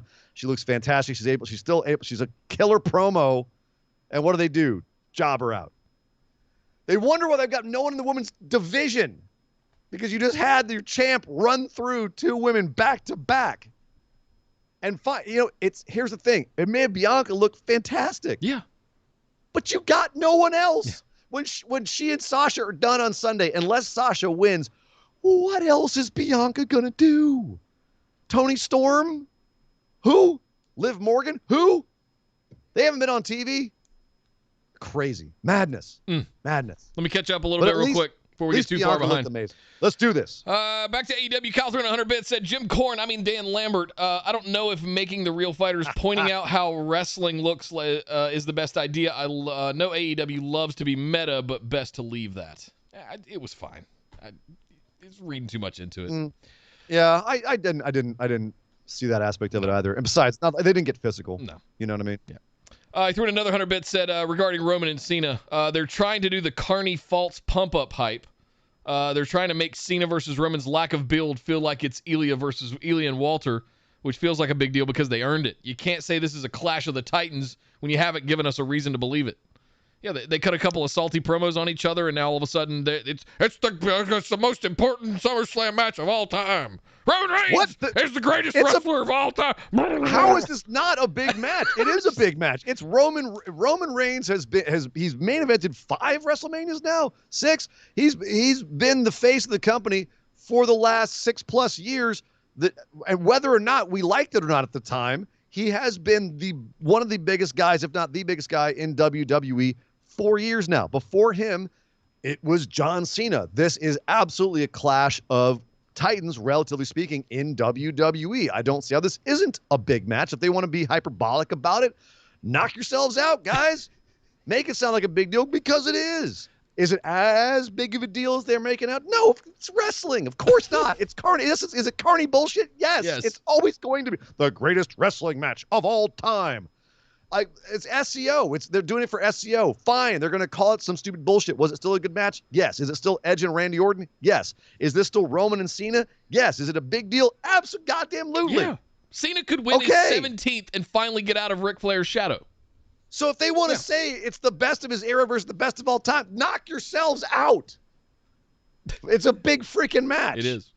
Which we have to give our pick'ems for in just 1 second. Yeah, Calvary, one more 100 bits. Said chances are slim do and none, and Slim just left the station with Roman making that declaration of leaving. Yep, exactly. Yep. There's going to be a lot of top points being put on Roman Reigns in this match. It's going to be a bloodbath in our pick'ems, in our patron pick'ems. If Cena wins this, it's going to be a bloodbath. Smackdown was a bloodbath. We got to finish that. Speaking of bloodbaths, very happy moment on SmackDown for your boy right here. The SmackDown opened with a nice little comfortable fireside chat with creepy Uncle Edge. He came out to the ring, threw a chair down, had a nice little spotlight, and he said, "I got things to say to Seth Rollins." Oh, no. Seth is running his mouth. Uh-oh. And Seth, you said that you couldn't get me to that dark place. Well, guess what, pal? On Sunday, I'm going to burn you down. I'm going to tear out your heart and eat it. They got right up on Edge's face. Nice Chianti. They got right like lips to eyebrows on Edge as he's doing this too. Super intense. Edge can cut a damn intense promo. Man's taking acting classes. He's been on TV. So this was a nice, scary promo. I'm coming for you, Seth. I was kind of surprised. Seth Rollins came out later, and bless that crowd, they were pissed at him. Yeah. They were not letting him speak. He was like, "Hey, you got Edge." They were chanting for Edge. We want Edge. He was like, "You got Edge earlier. You got me now." Starts cutting a promo on Edge again, basically saying the same kind of stuff. When Edge... actually, the first thing you heard is the music. The lights kind of go down, things go red. And no, it's not The Fiend, it's Edge. And they started playing the beginning, Nick, to the Brood music. Edge pops up on the Titantron and says, "Hey, guess what? Things go bump in the..." Something to the effect of "things go bump in the night." Let me find his exact words. Because it was nice. It was creepy. Let's see. Yes, the freaks come out. Seth, be careful, because the freaks come out at night. And all of a sudden, viscous liquid, Nick. Yeah. Viscous liquid drops from the ceiling. So Seth's out there in a pure white suit. Like, Cody was jealous of this white suit. It was so white. The first time we haven't seen Seth in a grandma's material in a long time. Yeah, like grandma's on a grandma's couch. Yeah. Grandma's couch suit. Pure white suit. So it was perfect, because down falls this viscous liquid. Sadly, it was black viscous liquid. Well, he said he had the Blackish black brown. stuff pumping through his heart. I got it. You right? Yeah. It works. Yeah. Okay, you don't want to use blood. It's 2021. You're trying to be a blood and guts show. It was still it was an awesome visual. Yeah. Seth just covered head to toe. The suit was black after that. He was black. Seth, Everything was black. And Pat McAfee with the great call. It's a brood bath. Oh. You got the brood bath. And then during the replay, they didn't actually get to the beat didn't drop on the Brood song, which I was very disappointed about. But in the replay, they did drop the beat on the Brood song, which, as you know, if you watch this show, is probably one of my favorite entrance musics of all time, if not my top. Yes. It's very. I was hyped. I was so hyped. I think you texted me in all caps. I'm awake. I'm awake. I'm alive. Edge to bring back Brood Gangrel? Edge? Christian's a little busy right now. Yeah. Right. The I don't know if you noticed, Nick, during his opening promo, Edge was actually wearing one-of-a-kind brewed shoes. I did not notice that. Nike shoes. Probably because they were framed on his face like this by the whole time. Right. Like, I'm not going to see his shoes when all I can see is up his nostrils. Yeah, so he had one-of-a-kind brewed shoes on. Angry Edge face. Just the whole time. Your cheeks have to be more sunken for you to pull it off there, Nick. Yeah. Sorry. But, so that right there has me more excited for Saturday. Saturday night. Will Edge come out to the Brood music? Because if so, I will mark the hell out. Yeah. Few more things here. Corbin versus Kevin Owens. Again, we're into rematch land now. We had Corbin versus Kevin Owens again. This time Corbin has the Money in the Bank briefcase, but Big E runs out and causes a DQ. Tried to get the briefcase back, but Corbin runs off. So Corbin still has the case. So, Nick, your 4D chess could still happen. Mm-hmm. We'll talk about that in the pick'ems in a second. Ray versus Jay again. Ray Mysterio versus one member of the USO. Love those singles matches before the tag team match on Sunday. This time, Dominic tries to cheat again, a trick he learned from the Usos initially, ones that cost them the tag team championships. And he tries to put his feet on his dad's back to help him pin him. Jay Uso, ref catches him. Charles Robinson, not a fool. Can't do that with little Nate. He's got eyes, 360-degree view of that ring. Everywhere. Yep. That man has never had a bad ref call in his entire life. So Dominic gets caught. Ray gets beat. His dad's disappointed with him. The plot thickens. Nick, we'll talk about this on the pick'ems. I think you and I might have a little. I think you might have a little Nick booking on your mind. I don't know. You know what I'm saying? Yep. Montez Ford versus Otis again. This was essentially a glorified squash. Why was did Montez just come out of the pool? Why was he in swimming trunks? I don't know. He was doing a boxing thing. I don't know. He wasn't wearing knee pads. It was odd. That was a little weird, wasn't it? What's going on? What was going on with that? He even did we even had, I don't know if you noticed, we also, he did the frog splash on Otis. Otis kicked out, but it was the high fly flow logic where because Otis was standing, he didn't catch the full impact of the frog splash, hence why he was able to kick out. Gotcha. Right? Yeah, It wasn't a completely proper crossbody. It wasn't standing, right? No. Yeah, but Montez got eaten alive by Otis here. Yeah. I don't know what they're planning here, but god damn. God damn. And does anyone Otis has one of the most consistent character arcs.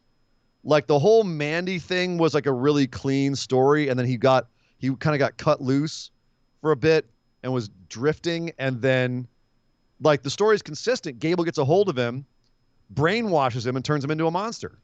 Like it's a pretty consistent character through line. So Gable is Dr. Frankenstein? He took the pieces and put something back together? No. No. Okay. He did not well, maybe mentally. Yeah. He's a mental Dr. Frankenstein. Yeah. Frankenfreud. Nakamura versus Apollo Crews again. This time it's as a tag match. Nakamura and Rick Boogs getting his first in-ring look since a long time ago in NXT. A lot of people forgot that Rick Boogs is a fantastic amateur wrestler. He's also a fantastic sports entertainer. Yes. Because it was them versus Apollo Crews and who, Nick? Commander Aziz. Thank you, sir. Yes. It was between, so the Commander Aziz getting his first in-ring action in a minute as well. Boogs in there, he put on a show. He's tossing Apollo around. Clowned Apollo.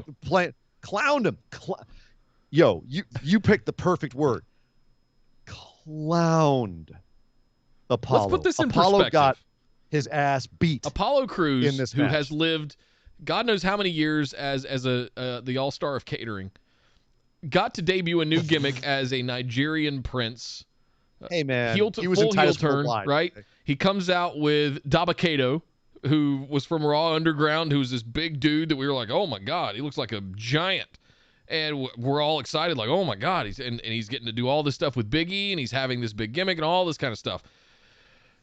He's out there getting, like, whipped around, flipped around, and all kinds of stuff by a seemingly unknown Rick Boogs. who spent the better part of 3 years off TV in NXT and has now basically I hope they have really good food and catering because that's Apollo's headed back. So much. Rest in peace, Nigerian gimmick. This man carried out a spear to the ring and had a goddamn Nigerian drum match for you at WrestleMania, and you gonna do him dirty like this? Yep. This man arguably betrayed his culture for you, and you're gonna do him dirty like this? Apollo forever. Come on. Not anymore. Apollo for a couple of months, and then you're gonna get your push gonna be gone.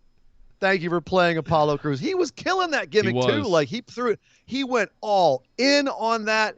He was killing it. He was doing a great job with it. If you're going to do that gimmick, he did it as best he could. Whose Cheerios did he pee in backstage? The only thing I could think after this match.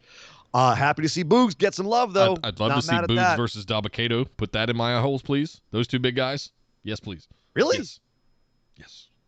Let the big boys slap the meat. To each their own. Yep. And finally, Shotzi and Nox get another shot at Natalya and Tamina. Natalya is made out of goddamn steel. That woman tore 2 tendons in her leg and her ankle. She's back in this match. Worked the entire match in the ring. I was like, oh, they're gonna have Tamina work this match and Natalya will come in for the ending. Nope. Tamina comes in at the beginning, knocks some heads, and then goes out of the ring, and Natalya works the entire match, works over Shotzi for the entire 5 minutes that they allowed these poor women to work before a distraction on the outside of Nox doing an absolutely fantastic crossbody off the apron onto Tamina on the outside, distracts Natalya. Natalya gets pinned by Shotzi here.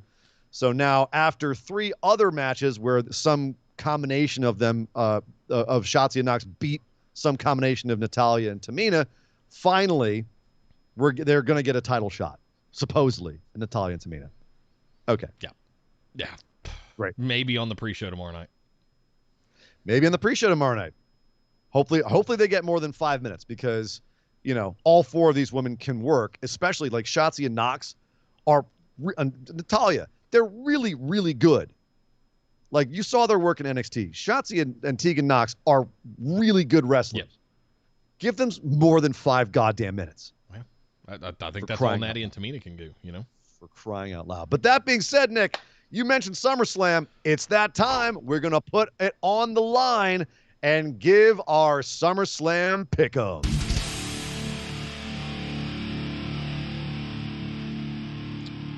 Well, we'll let that tag match on the pre-show happen if it happens, but we're not going to call that if it happens. Yeah. No idea yet.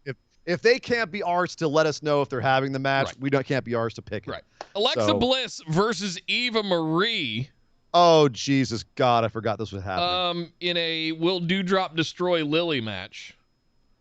I hope Doudrop there's does no something. story here. The story is between Alexa Bliss, Doudrop, and the doll. Like, why is Eva Marie having a match with Alexa Bliss? She's done all to move this forward. This isn't even going to be a wrestling match. This is just going to be a story match of some sort where they're going to mug it. The doll's going to do something spooky-ooky. Doudrop might have been hypnotized and turn on Eva. I don't care. Alexa Bliss wins. Yeah, who gives a shit match? Yeah, Alexa Bliss wins. Okay. Yeah. Moving on to something. I would say something better, but Drew McIntyre versus Jinder Mahal. Dear God, another. Oh dear God, how have they built this so poorly match? Who do you have winning here? Drew. With the level of excitement that you said. Yeah. You said his name. I can tell you what you think about it. I too am picking Drew. It seems like the only obvious choice. I can't. You know what though? Drew has been so dominant in this feud so far. I mean, you'll see the boys are banned from ringside. Do they continue this feud after this, do you think? Like, could this go on? I mean, how long did Drew and Lashley go on? Like, it just infinitely. That's what I'm saying. Could Jinder beat Drew and that extends the feud? Jinder has said on record he wants a Punjabi prison match with Drew. Yeah. That's not a joke. There's absolutely no reason they couldn't continue this. There's no stakes. I'm sorry. The stakes were that Veer and Shanky couldn't be in the ring or Drew couldn't bring his sword, and Drew won, so he gets to bring Angie, to the ring with him. Chances that he chops off all of Jinder's arms and legs and leaves him a Black Knight in the middle of the ring. We're not a blood and guts company, so come back here, you coward! Yes. I'll bite your legs off. I'll bite your ankles. No, it's not. Nick, I'm Jinder's gonna win. I'm not hindering the Jinder. I'm taking the Jinder. Sheamus versus Sheamus versus Damian Priest for the U.S. title. This match is probably going to kick ass. I'm just going to throw that out there right now. Sheamus versus Damian Priest. This match is going to kick ass. I actually think there's a very high probability they strap Damian Priest here. Well, is it a high probability, or are you picking it, or are you going? I'm going to go in on this one. Damian Priest. Well, all right. I would like it if they did. I don't know what you do with Sheamus. Hey, he needs to go. I don't know. Yeah, Priest has been so strong. Do Miz and Morrison cost Priest, something like that? That's my only thought. And we end up with Morrison Priest or Miz Priest. Maybe we redirect the feud. We've already had that. I know. Though. We've had that since before WrestleMania. Since WrestleMania. We had all the Bad Bunny stuff. So I mean, I don't. Is there a very high likelihood that Miz and Morrison come out and F with Priest during the title match? Yeah, I think there's a very high likelihood of that. But I don't want that. I don't want that to be I want a legit match between Sheamus and Priest. Give me that for the title, straight up. If the feud continues, awesome. But I feel like there's this kind of intermixing of things that are happening right now that are starting to blur the lines and not make any sense. But I wonder, Sheamus is so all in on this. They're taking me gold. True. I wonder if there's more to him with that gimmick, and they strap Priest in a pay-per-view or two, right? And like he loses it here. I don't know. I'm gonna be. I took my flyer on Jinder. I'm gonna say Priest to be safe, but that's a 50. That's a coin flip. Yeah, that's a coin flip for me. It's gonna be a baller match. I hope so. The Mysterios versus the Usos. Another match I hope they let them off the chain for, because these guys could put on a barn burner if they just go nuts, guys. Mysterios versus Usos. They're not in the pre-show this time. I don't think. They better freaking not be. Who do you think? Are the Usos going to retain the SmackDown Tag Team Championships, or are the Mysterios going to get it back? Neither of them. There's arguments to be made in both directions. And I feel like right now, with Roman going against Cena and the uncertainties there, well, not uncertainties, but I mean... what uncertainties? The uncertainties of how they're going to play it out with the Usos. So if the Usos... Are the Usos going to figure out that they don't need Roman? Like, when they tell these stories beyond SummerSlam, like, when are the Usos going to start realizing that they don't really need Roman? Right, they've been 7-time champs before. Right, Roman. So it makes more sense to have them retain. Totally. And continue that story. But Jay ate the pin tonight. Jay didn't eat the pin tonight. They pinned Ray. They pinned Ray. I'm sorry. So yeah, I was thinking backwards. The other way around. So the Usos won, which by WWE logic would lead us to believe that the Mysterios have a pretty good chance of winning tomorrow night. Well, except for that you've got some sort of weird, like, miscommunication between the Usos now. Like, Dominic screwed up. This is your booking that I'm throwing back at you. Okay. Dominic's going to turn on Ray. That's your booking. Yep. That's your, like, this is going to happen. This could be the seeds of that. Yep. Dominic and Ray, like, having some father-son issues when they're not on the same page. You're not my real dad. Oh, Jesus. Oh, Jesus. I'll pick Usos. Yeah, he starts doing the three. Usos to retain. Dominic starts, like, doing the Three Amigos, and oh, Jesus. Can you imagine? Usos to retain. I agree. RK Bro versus AJ Styles and Omos. Is it how do you time not to strap RK Bro here? After everything they've done, I don't know how you don't strap them.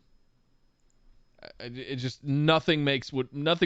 I mean, Omos is insurmountable. I understand that. You know what? AJ, yeah. Randy Orton AJ's is the killer. He has been around this business for 20+ years. He knows how to take out the big guys. I think there's a way that he figures out how to get around Omos. And it's just all the work that they've done with him, it just would make no sense whatsoever to have AJ and Omos retain here. Well, there's a word that I hate that they use in wrestling a lot, and JR actually did a great job of explaining why it matters tonight on AEW. But it is appropriate here, and that's momentum. And RK Bro has another word for it right now, I'd say, is heat. Yeah.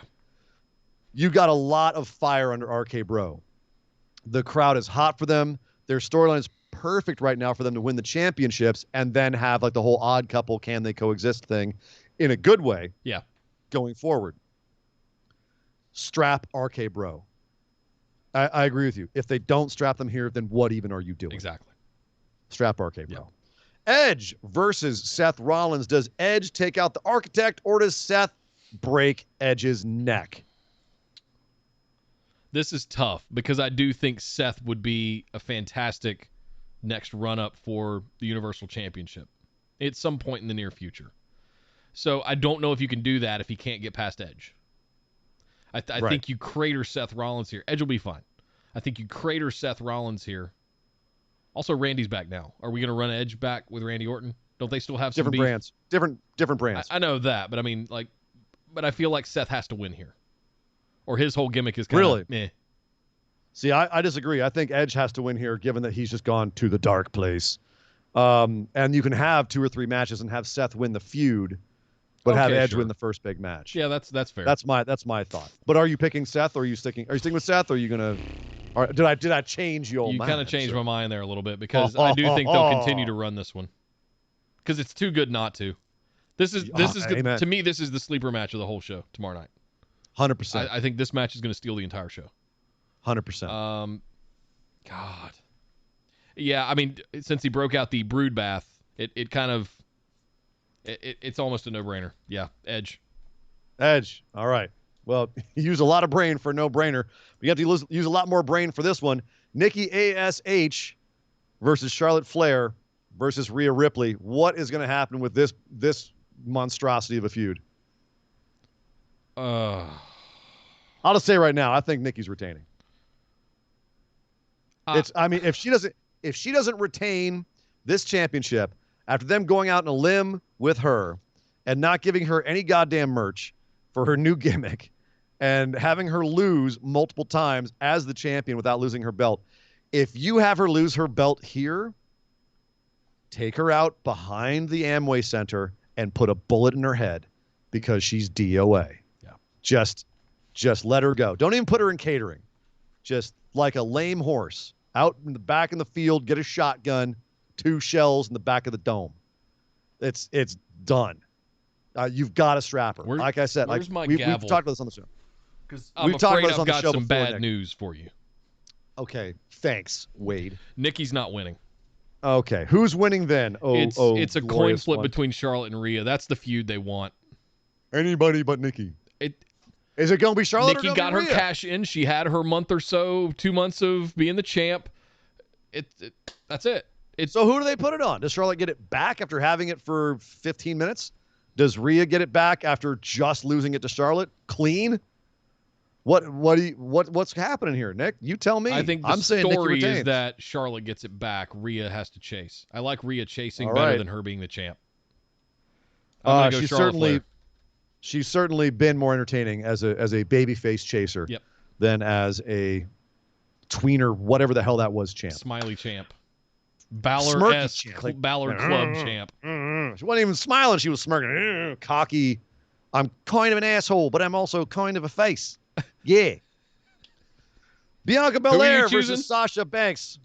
Nikki. I said it from the start. Oh, you said Nikki's retaining? Oh, so. Yes. Whew, okay. Don't put too many points on that one, man. I'm going to put them all on that just because you said that. Bianca Belair versus Sasha Banks. Look out, Martin. You got some booby prize competition. Oh, we'll see. We'll see over there, sir. Bianca Belair versus Sasha Banks for the SmackDown Women's Championship. Who gives them? Sasha getting? I've seen this 27 times now. You've seen it twice. Why am I? Bianca Belair looks fantastic as champion. I just have given no reason to invest in this all over again after the whole can they coexist debacle that was the lead up to WrestleMania. I disagree. They've done a great job with this feud running it back the second time. This feud has been way better than the one leading up to WrestleMania. Fine. It feels more intense. It feels more personal. It feels more like a blood feud. I don't know why we had to have what we had tonight, but it made Bianca look great. Does that mean Sasha's getting that title back? No, Bianca retains. Okay. I also think so, but I'm not going to say that's 100% by any stretch. I think it's actually possible Sasha could get the title back and have Bianca chase, because we've got to do, what else are you going to do with Sasha? What else are you going to do with Bianca? If you want to do Sasha versus Tony, that's going to be in the wings then too. So far we're both saying the U.S. title is going to change hands. The Raw tags are going to change hands. You're saying that the Raw women's stays. I say it changes hands. And yeah. And we're both saying SmackDown women's stays on Bianca. But I'm just saying, like, much like with Damian Priest and Sheamus, this is not one I'm anywhere near certain about. No. There's not going to be a lot of points on this one. No. I think they very easily could put it on Sasha. Yeah, you're right. They could. I don't think it's likely. Well, here's another one that we're going to talk about that I'm not certain about, and it scares the crap out of me. Goldberg versus Bobby Lashley for the WWE Championship. Nick, is there a chance Goldberg takes the gold again? Absolutely, there's a chance.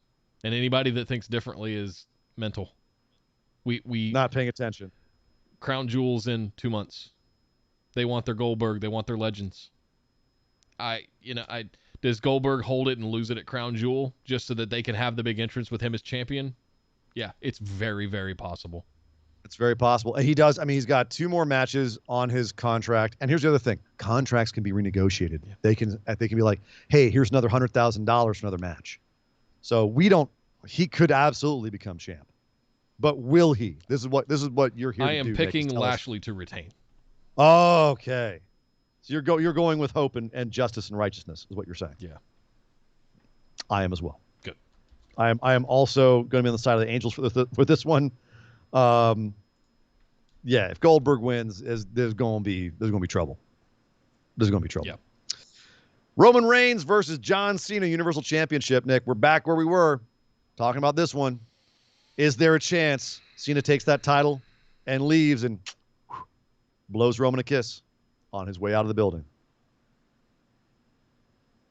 How much of a cannibalistic asshole would Vince have to be to take his chosen one in Roman Reigns and feed him to John Cena just to be able to get the 17th? Especially now that Rick's left, he probably has a little bit of, because Rick's over there doing other stuff now. Rick's not with WWE anymore. So there's a chance Vince could be bitter here and want that 16 championships to not mean anything anymore. And probably do as much as he can to get Orton back up there to be fighting Roman for the 17. Now you're just Nick booking. I am. But I'm sitting here going, I would not put it past Vince to figure out a way to strap Cena here to get the 17th, just so doesn't have to talk about Ric Flair and his 16 anymore. I was gonna say just to crap on Ric Flair. Yeah. You leave me, there you go, pal. And that's what scares me about this. The thing that blew my mind was that Roman threw the Vegas stakes of career match into it, and that makes me go, well, does that make Vince double down? Does it make it even that much of a bigger deal that Cena wins? And does Vince go with that? If that's the main event, which it most likely will be, 99.9% chance that will be the main event tomorrow night. Totally. Right. And you strap Cena? How is that a feel-good moment that we're going to go off air that the crowd is going to go nuts for? Yeah, if Cena wins his 17th, in the moment, but we're going to look back. The crowd's going to go apeshit. Yeah, I mean, the crowd's going to go apeshit. If Cena wins this, that crowd will be very happy and they'll go home happy. But here's the thing: they don't always send the crowd home happy at SummerSlam, Nope. and Cena is actually the dude who usually eats the pins in those moments. There's another piece to this puzzle. You alluded to it earlier. There is some 4D chess at play here. Last week, Baron Corbin, in a backstage segment after getting his ass whipped, mauled Big E and stole the Money in the Bank briefcase. Now, if we rewind the clocks, 4 years ago? 3 years ago? 3 years ago. 2018. 2018. Yeah. Yeah. Baron Corbin cashed in his Money in the Bank contract On Jinder Mahal. It might have been 2017. It was 2017. Might have been Jinder was 17, champ. yeah. Jinder, 2017, he cashed in. John Cena came out, distracted him by climbing up on the ring. Jinder hit the Colossus. Baron lost his cash in. Baron Corbin currently has the Money in the Bank briefcase again.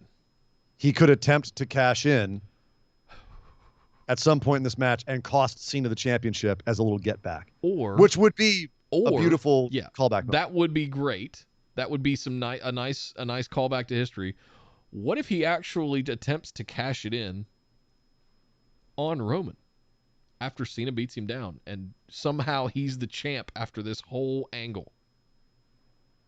Well, Corbin being the champ would be hilarious. Yeah.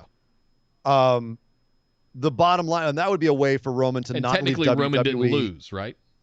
And also a way for Cena to, I mean, it's possible Cena could win the title at some, or Baron could distract or whatever. Cena gets a 17th, but then doesn't have to take the belt with him. It works all different ways. Like, there's a lot you can do if you put Baron Corbin in the mix. And I don't know why else they'd have Corbin grab the briefcase when he did, if that wasn't a distinct possibility. Yeah. However, I think that's Cena's way out of this without getting pinned 1, 2, 3 by Roman. And it's Roman's way of retaining. Yep. So I'm picking Roman to retain. Oh, I'm totally picking Roman to retain. But yes, Corbin figuring in the finish here. I think on our actual pick'ems for the patrons, that is actually a bonus question. You can have that be a bet. You can bet a point that Corbin will figure into the finish here. So is it possible? Very, very possible. You're picking Roman to retain as well? I certainly am. Okay.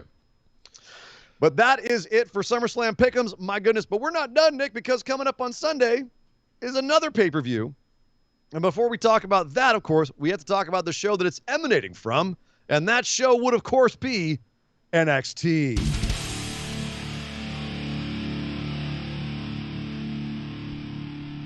Oh, lots happened on NXT this week. There's a lot to go over to go home to Takeover on Sunday.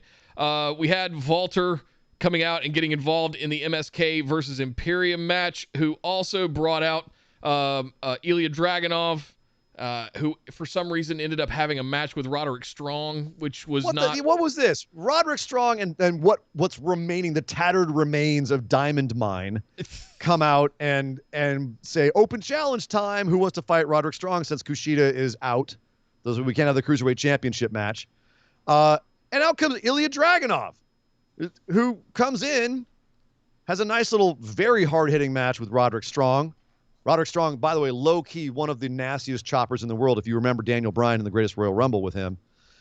Ilja's chest did the same thing, where he just turned it into hamburger meat. But at the end of it, even though Ilja gets busted wide open, thank you, Wade Barrett, for the shout-out, in the middle of this match, and Ilja's bleeding everywhere from a cut in his right above his brow. Looked like a headbutt. Took a headbutt. He ends up beating Roderick Strong. What? Diamond Mine, by the way, was on shaky legs when it first debuted. It had a very short shelf life in terms of interest before it just became the uninteresting era. And now you've fired one guy and you have the main guy just straight losing to a dude. And your only excuse later is to have Malcolm Bivens go, oh, well, Ilja's a heavyweight. Yeah, he looked hella bigger than Roderick Strong. Terrible. I don't know what they're trying to do here. The only way that they can recover from this is if Roderick Strong beats Kushida for the Cruiserweight Championship, which I don't know if he should, because then what do you do with Kushida? So this is a mess. Yeah. And the thing is, they didn't have to do this. No. You could have had Ilja Dragunov beat somebody else. I wanted this match. I loved this match. The match was badass. I don't mind Roderick Strong losing to Ilja Dragunov. In fact, I think he should. Why do it now? Why do it here? Made no sense. Is this some kind of rocky warm-up for Ilja Dragunov to prepare for Walter on Sunday? I get Tell me that story then. I get that you need to have Ilja looking strong. You had him straight up lose last week to Pete Dunne with a distraction angle, which was stupid. Yep. And then you had him calling out Walter on this show. Walter comes running out to interview, as you said, in the tag championship match. He ends up costing his own boys because Imperium gets distracted by him. He gets distracted by Ilja Dragunov, who runs out to beat him up. Everyone gets distracted. MSK takes advantage, retains. And then Walter beats the crap out of Ilja Dragunov and stands tall with Imperium to end the show. So Ilja gets beaten down last week, but still somehow inexplicably stands tall with the NXT Championship, the UK Championship, even though you just lost. So I don't know why you're standing tall. But then he beats Roderick Strong, who needs to look strong, but now doesn't because he lost to Ilja Dragunov. But then Dragunov later on gets beaten down by Walter, so he doesn't look strong. What are y'all doing? Yeah. What are we doing? It's a mess. Yeah, Jinx. It's a mess. Complete mess. MSK and Imperium, like the whole thing with MSK on commentary, they're saying, well, they're trying to look legitimate. Everyone has questions about MSK. Are they too young? Are they legitimate champs? They won by distraction. If you're trying to look legitimate, that's not how you do it. They ran the card on the entire tag team division in the tournament and won. Yeah, they're legitimate. Why is commentary saying shit like that? I don't know. We've been saying on this show that MSK should have been chasing. That it's weird that they're tag champs. They don't feel like tag champs. Vet should have won. Where are they? I don't know. Playing golf with LA Knight and Cameron Grimes. Yeah. Or off doing whatever else. It's a bizarre situation. Imperium feels like they should be champs, and I hope they get another shot at the titles and get them because this was rough. Yeah. Although it was a badass match. Both these matches were badass. Again, the matches were good. The booking was inexplicable. Incomprehensible. It was bizarre. Yeah. Let's do a little catching up, Nick, and then we'll do the rest of this show. Yeah, just one. Kyle through 100 bits said, I've been saying it for a month. There has been times when NXT has told better stories, but across the card, I don't think NXT has ever been better than it is now in terms of long-term planning and storytelling. Even Diamond Mine is about to be rebuilt with them teasing the Casper brother joining the faction and give new life to it. And frankly, it's nice having a brand in WWE bold enough to actually book a winner and loser rather than DQ no contest finishes. Now, he makes a good point there, and thank you, Kyle, for that. And thank you earlier for the 100 bits to ask if Baron Corbin still has the briefcase. Yes, he does. Yeah. Kyle makes a really good point here, actually. If they are going to rebuild Diamond Mine, if it's Diamond Mine has to get broken down to be rebuilt and they're going to add someone else to it, then yes, this was the right call. And maybe we're bitching about something that's going to be fixed in the next couple of weeks. Yeah. Because as Kyle makes the good point, NXT is pretty good about paying off angles long term. Right. They do tend to have long-term things that pay off. The Ilja Walter thing over the last 2 weeks, I have no idea what they were trying to do there. It's been a fantastic feud up until now, but that was Are they just trying to get the American crowd familiar with them that aren't watching NXT UK to get them invested in it before TakeOver? That's all I can think. I 100% think it's the same thing. It's a way to say, hey, here's Ilja Dragunov. Here's why you should root for him, etc. He's basically Rocky going up against the big angry Austrian. Right. It feels haphazard. Yeah. It feels haphazard. And again, as Kyle just said, I do trust them long term. They have shown that they're good, generally good with long term storytelling. I'm hoping that's the case with this because this week I definitely left the show going, huh? We'll see what pans out on Sunday, but I'm probably going to be doing a Regal here. They better get this shit together with Roderick and Malcolm Bivens because I hope so. It just feels completely useless right now. I can see why it would. I mean, the ship took a hit. Yeah, the ship took a hit with losing Tyler Rust. Yeah, so hopefully they can recover and get back to business because business for Malcolm Bivens is good. Yeah. Business is also good for Samoa Joe and Karrion Kross. They had some business late to close out the show. It was going to be a face-to-face. You knew it was going to be combustible. I don't know why William Regal would have allowed this to happen. Samoa Joe in the ring saying, I'm not out here to run my mouth and hurt Karrion Kross's feelings. I'm here to hurt Karrion Kross. Out comes Karrion Kross saying, Joe, this is never about you and me. This is about the future of NXT and what that's going to be. And, of course, it all breaks down into a big tussle. People get thrown into things through the barricade. Chaos. Insanity, Nick. It's madness to end the show. Both men are down. The place is trashed. Was this a good go home for the two of them, or has this been stretched a little bit too long? This worked for you? It worked for me. This is the way I like to go home to big feuds, especially when there's animosity involved. Like, have a pull-apart brawl. Oh, it's chaos. It's craziness going on. We'll see you guys on Sunday. Shit, this is going to be nuts. That's what I want to see on a go-home show. Yeah. I'm probably more amped than I was last week for this match. Finally. Like, it's finally getting... Like, obviously, the Samoa Joe 3 papers thing that he made Regal, that whole bit had me. Like, I was in. That was great. But I was trying to find reasons to invest more in the match itself. It's Samoa Joe and Killer Cross, man. It's going to be nuts. Let turn them loose. I hope so. I really hope so. Give them 20 minutes, turn them loose, just go nuts. That's fingers crossed we go 20 minutes. It might be, I think it might be closer to 10, 12 minutes. We'll see. A few more things on NXT. Hit Row, Legado de Fantasma, they've got beef. They straight hate each other. Love it. These two factions. Hit Row came out to the ring to say, hey, man, you tore out the Swerve Scott's grill, and now it's on site. You know what on site means? We're going to kill you on site.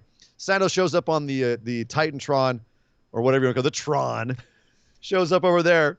It says, hey, man, I'm so sorry. Like, I didn't realize when I tore out your front teeth that I was disrespecting your culture. But when you burned the lucha mask, I understood. And now I feel bad. Just tell you what, Swerve, you come out alone to the parking lot. I'm here. No one's here with me. Come on out. I'll give you your teeth back. We're cool. And Swerve's like, all right, let's go. Everyone else at Hit Row's like, don't do it. It's a trap. And he's like, I don't care. I'll go out there. He goes out there, and it's a trap. Mendoza and Wild jumping from behind. He starts getting beat up. The rest of Hit Row comes out and just beats the shit out of Legado de Fantasma in the parking lot, including we had a Rey Mysterio callback where Top Dollar tossed Raul into the garage door out there. A little Kevin Nash Rey Mysterio callback. That was nice. But Santos gets left lying. Hit Row beats him up, takes back the grill. I was confused by the ending there, but we do have a 6-man tag with them next week. We'll see what goes down there. Good, but that parking lot brawl was badass. It was. It was good stuff. Yes. It was good stuff. Index, still a thing. They're now Johnny Gargano and Candice LeRae are still disgusted by it. They're apparently going on lots and lots of dates, and Dexter apparently likes pie. It means I figured he'd be a cake man.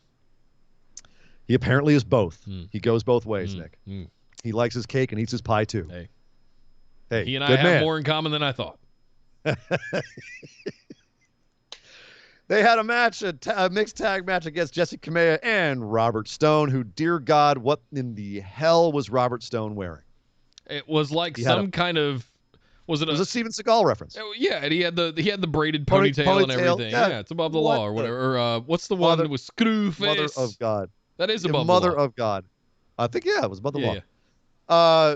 So this was a fun little match with Indy Hartwell now starting to do a lot of Dexter's moves, trying to move like Dexter. She ended up putting away Jesse Kamea at the end of this with the silence while Dexter had Robert Stone in the silence on the outside.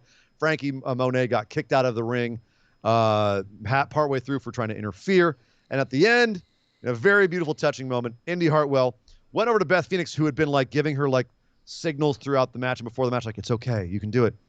Afterwards, Beth gives her a little something, and Indy gets back in the ring and proposes marriage to Dexter, who accepts. And she gives him a really creepy eye ring. I'm not going to lie, I kind of want that ring. That's pretty badass. Yeah. So they're now engaged. We're going to get our newest wrestling wedding, Nick. It's going to happen. Cool. The wedding of Indy Hartwell and Dexter Unlike Lumis. Lana and Lashley, I'm all in on this one. What could possibly go wrong? Thank you, Zero Cool. Marked for death. It wasn't above the law. It was marked for death. Marked Jamaican drug dealer. Thank you, Zero Cool. Hey, Calthrin 100-bit said, hell, if NXT booking tendencies are anything, Cole O'Reilly and Walter Dragunov is taking 2 hours of the show by themselves. Cross and Joe might be 10 out of necessity. Exactly. Yeah. Exactly. I don't know, man. You sound more like Gary Oldman than Screwface from Mark of Death when you do that. But you thought it was White Boy Day, didn't you? Carmelo Hayes, Duke Hudson, breakout tournament, round 2. Which one was going to go to the finals to face big-ass Odyssey Jones? Ended up being Carmelo Hayes, who pulled off some sick offense to take out the big Aussie. And Nick, your prophecy is coming true. We're getting Odyssey. We're getting face-face in the final. Odyssey versus Carmelo. You still taking Carmelo all the way?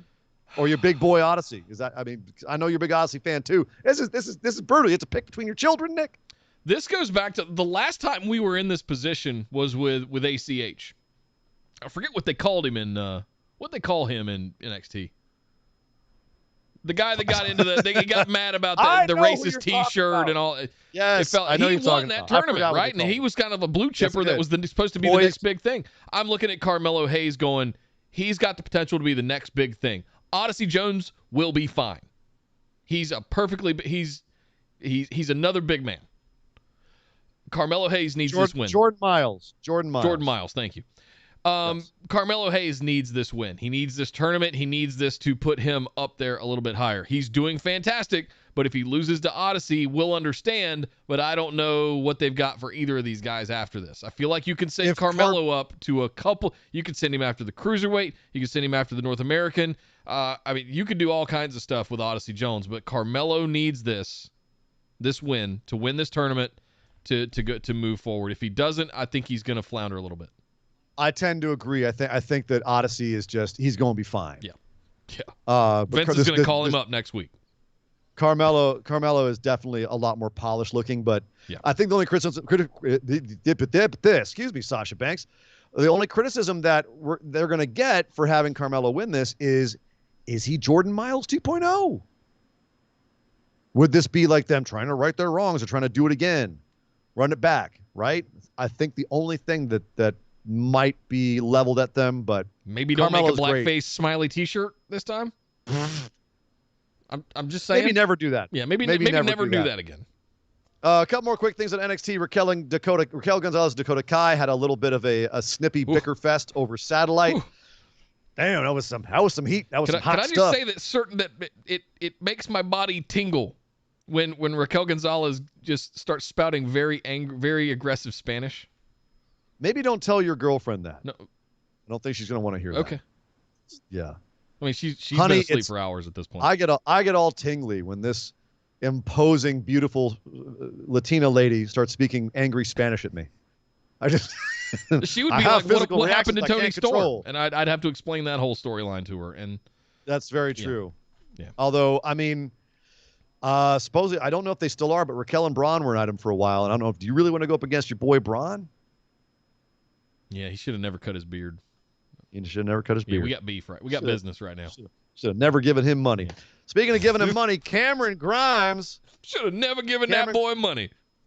Cameron Grimes tears through Josh Briggs, who was paid $10,000 by LA Knight to have a little bit of an exhibition match with old Grimes. LA Knight also took a bet from Ted DiBiase, who was ringside, that Cameron Grimes would lose. Of course, Cameron Grimes won. So then LA Knight, instead of paying up, decided to smack poor DiBiase in the face and then give a finishing move to Cameron Grimes on the outside for good measure. And of course, he's got a match with him on Sunday. So this leads into that. And the fact that afterwards, DiBiase and Grimes are both recovering back in the trainer's room afterwards, after getting beat up. And Grimes said, "I can't take it anymore. I'm going to beat this ass for your benefit, Mr. DiBiase, sir." Rips off his shirt and says, "Then we're going to go to," like the greatest to the moon he's ever given. He's to the moon. And DiBiase laughs. That was Cameron Grimes. Hot babyface fire. Trevor Lee, Burlington, North Carolina, baby. Goodness. Where's he from, Nick? Burlington. Burlington where? There it is. Yep. To the moon.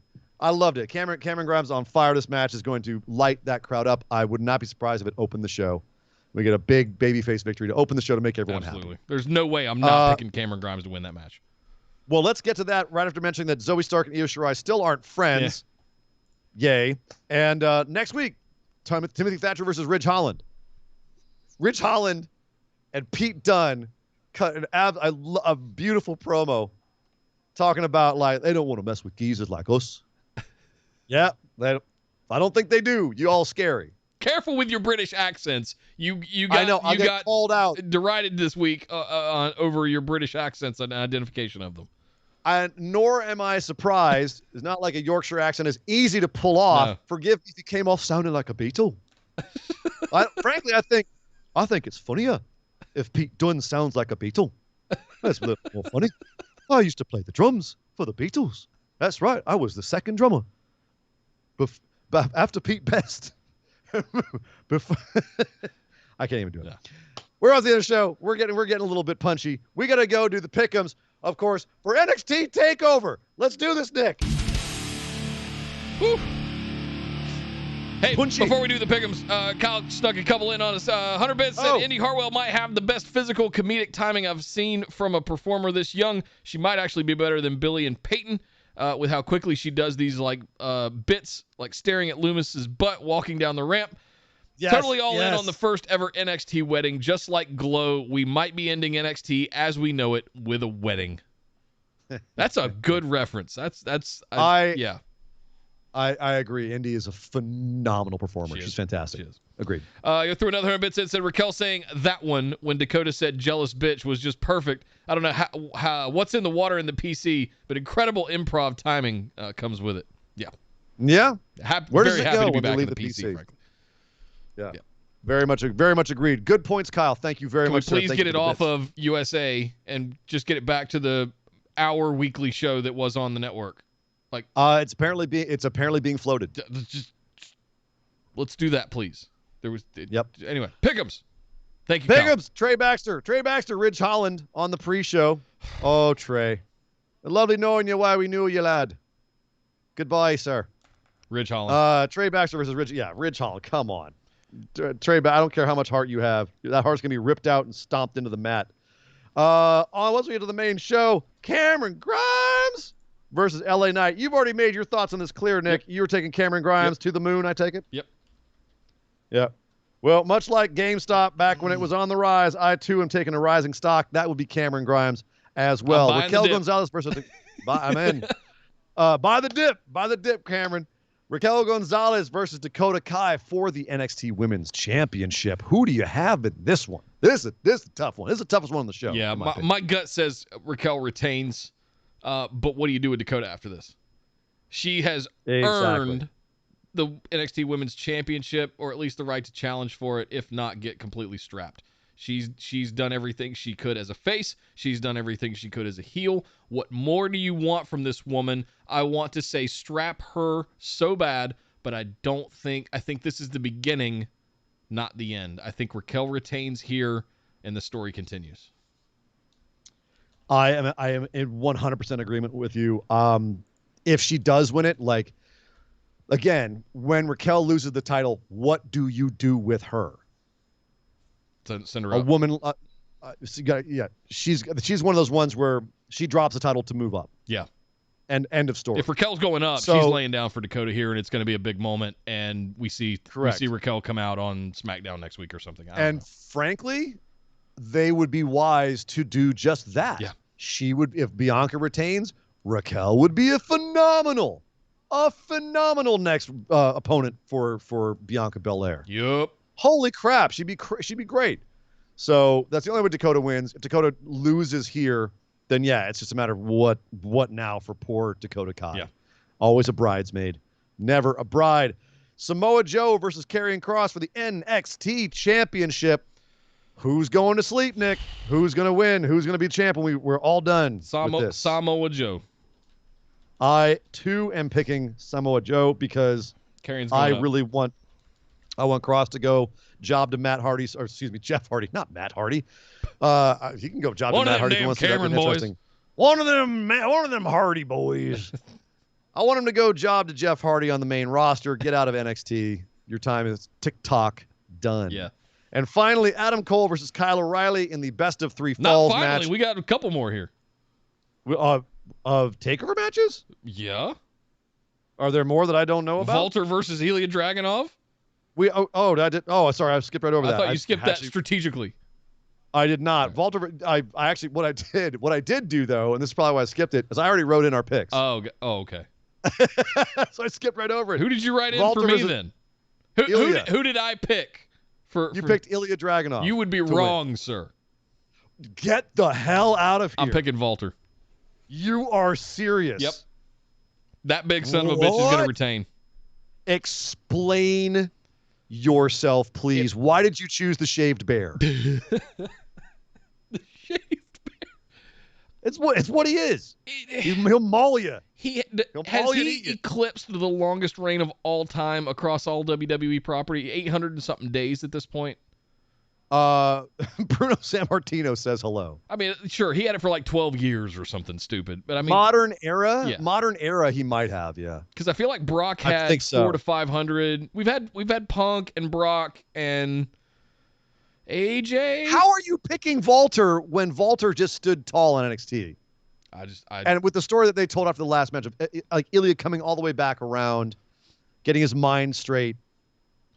How are you picking against Ilja? This is shocking to me. Strategery. Okay. I don't see it in any real world that Ilja beats, that the tiny little Ilja beats this giant. I see what's happening right now. Last time you were here, you must have left your glasses behind because apparently you can't see. How do you not see that in any world that Ilja gets the title here? You're out of your mind. This is like the perfect. Who else are they going to have beat Walter at this point? Who? When else is someone going to beat Walter? Who else can they build up? They've built Ilja to the perfect place to beat Walter. I just don't think it's going to be Ilja that dethrones him. Then who? Pete Dunne. Pete Dunne's he's not going back to. Okay, you're out of your freaking mind. We got to go home. I don't have time to yell at you anymore. Right. You're out of your mind. Just to be clear, you're picking Ilja Dragunov then. I'm 100%. I'm probably going to put this is probably my top points. Ilja Dragunov. Okay. All right. Okay. Finally, Adam Cole, Kyle O'Reilly, best of 3 falls. 2 out of 3 falls, I should say. Yes. That was best of 3 falls. Street fight. It's a wrestling match, street fight, cage match. And then cage match. Might be the longest match in NXT history. This was going an hour. This might be a 60-minute match. Before we pick, how many false finishes do you think there's going to be in that damn cage? How many times they kick out of finishing moves in this 27. thing? Jesus Christ. At least. All right. Who do you got here? Adam Cole or Kyle O'Reilly? In the most tragic way, it has to be Adam Cole losing here. I'm trying to think of what story are they trying to tell? They've got Adam that's being the bully in this situation. Kyle has just done nothing but support him, but under Undisputed Era, he didn't do anything to dismantle it. Adam is the one that tore it all apart because of his jealousy. It has to be Adam Cole that loses here. And I don't know any other way to think about this. It has to be Adam losing here. I completely agree. It's poetic. It's Shakespearean. It's in all of the senses. And on top of that, if Adam Cole is going to stay in WWE, which is a big question, he's got nothing else to do in NXT. No. If he wins here, then this whole story's been for nothing. You haven't elevated Kyle O'Reilly. He's still in Adam Cole's shadow. And Adam Cole is still in NXT with nothing new to do. And he's just going to stagnate. Yep. If Adam Cole is going to the main roster, he should put Kyle O'Reilly over on his way out.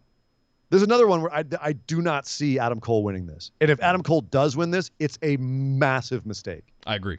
Massive mistake. Kyle O'Reilly winning this 100%. So, Nick, what an enormous show today. Holy crap. That was a lot to talk about. But we're not done yet because we got one more little segment we like to end the show with, put some smiles on some faces. It's what we like to call our moment of positivity.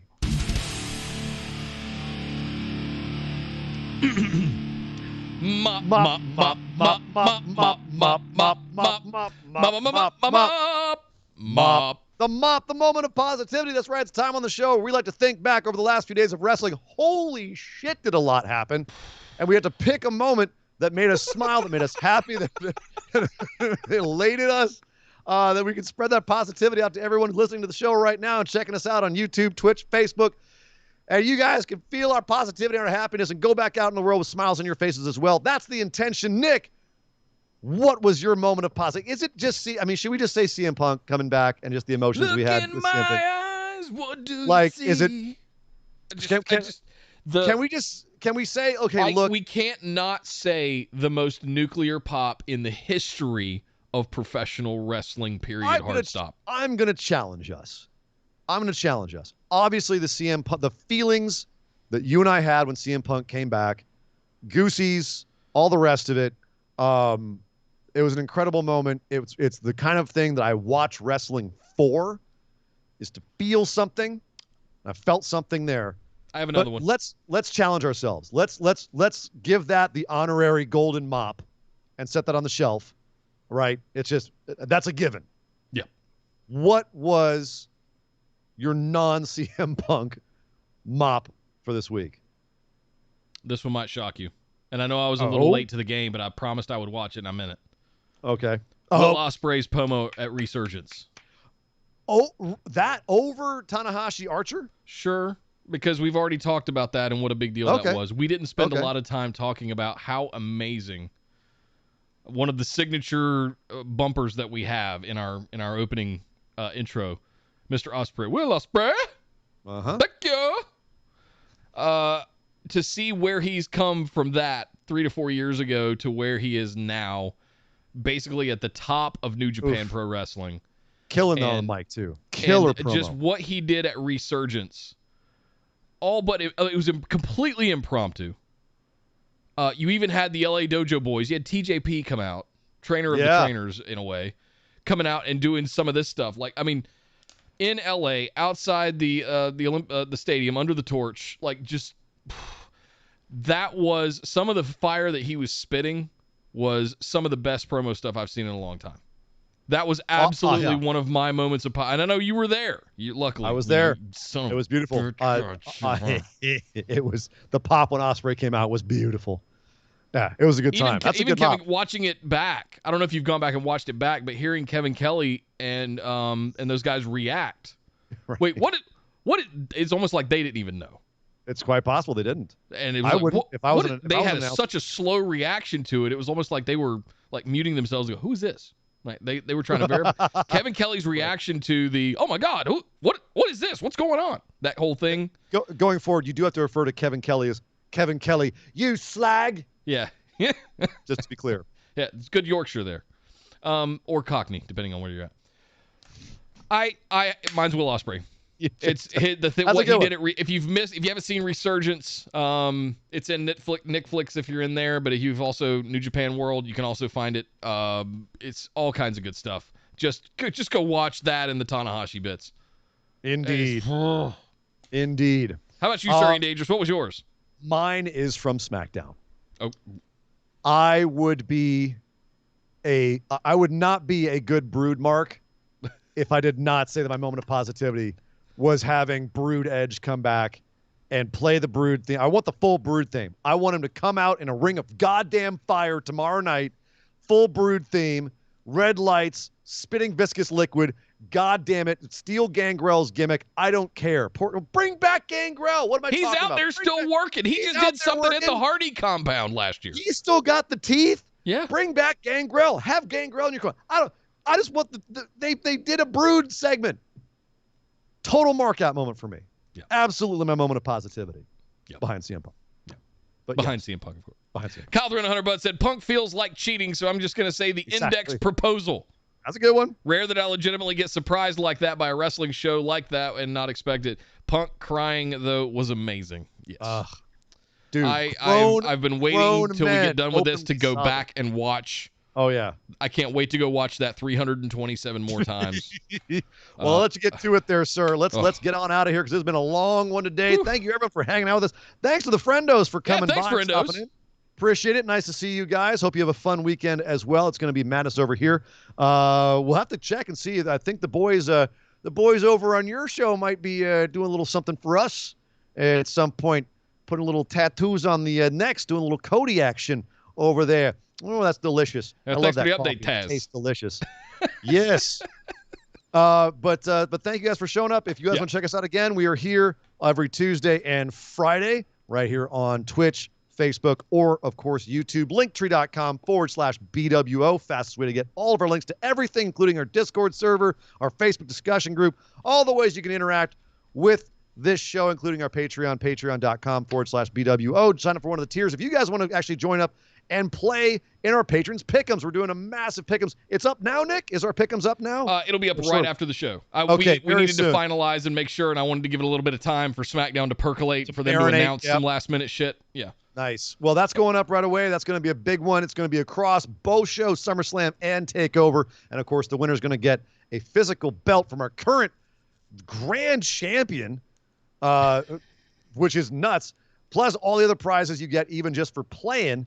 So it's going to be a ton of fun. Plus, there's even a booby prize. We're going for booby prize. People going for the worst score. There's a whole cadre of people going for that as well right now. Yeah. It's going to be an insane weekend. So much fun. So stick around. Let's have some fun all weekend long, Mr. Nick. Any other business we got to do? Recap shows tomorrow night after SummerSlam. Recap shows Sunday night after TakeOver 36, immediately following the shows per usual as we normally do. But yeah, again, thanks, friendos. Thanks, everybody, for hanging out with us. Thanks, everybody. What's up over on YouTube and Facebook for joining us as well.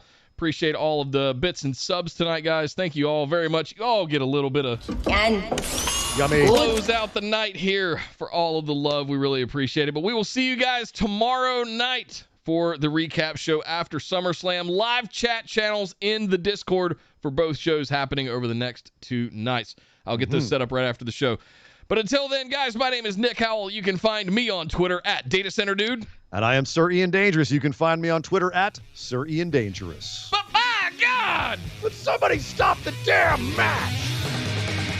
This show is part of the Orbital Jigsaw Network. For more episodes, subscribe to us on iTunes, Google Play, or Stitcher Radio. For details and show notes from each episode, check us out, orbitaljigsaw.com.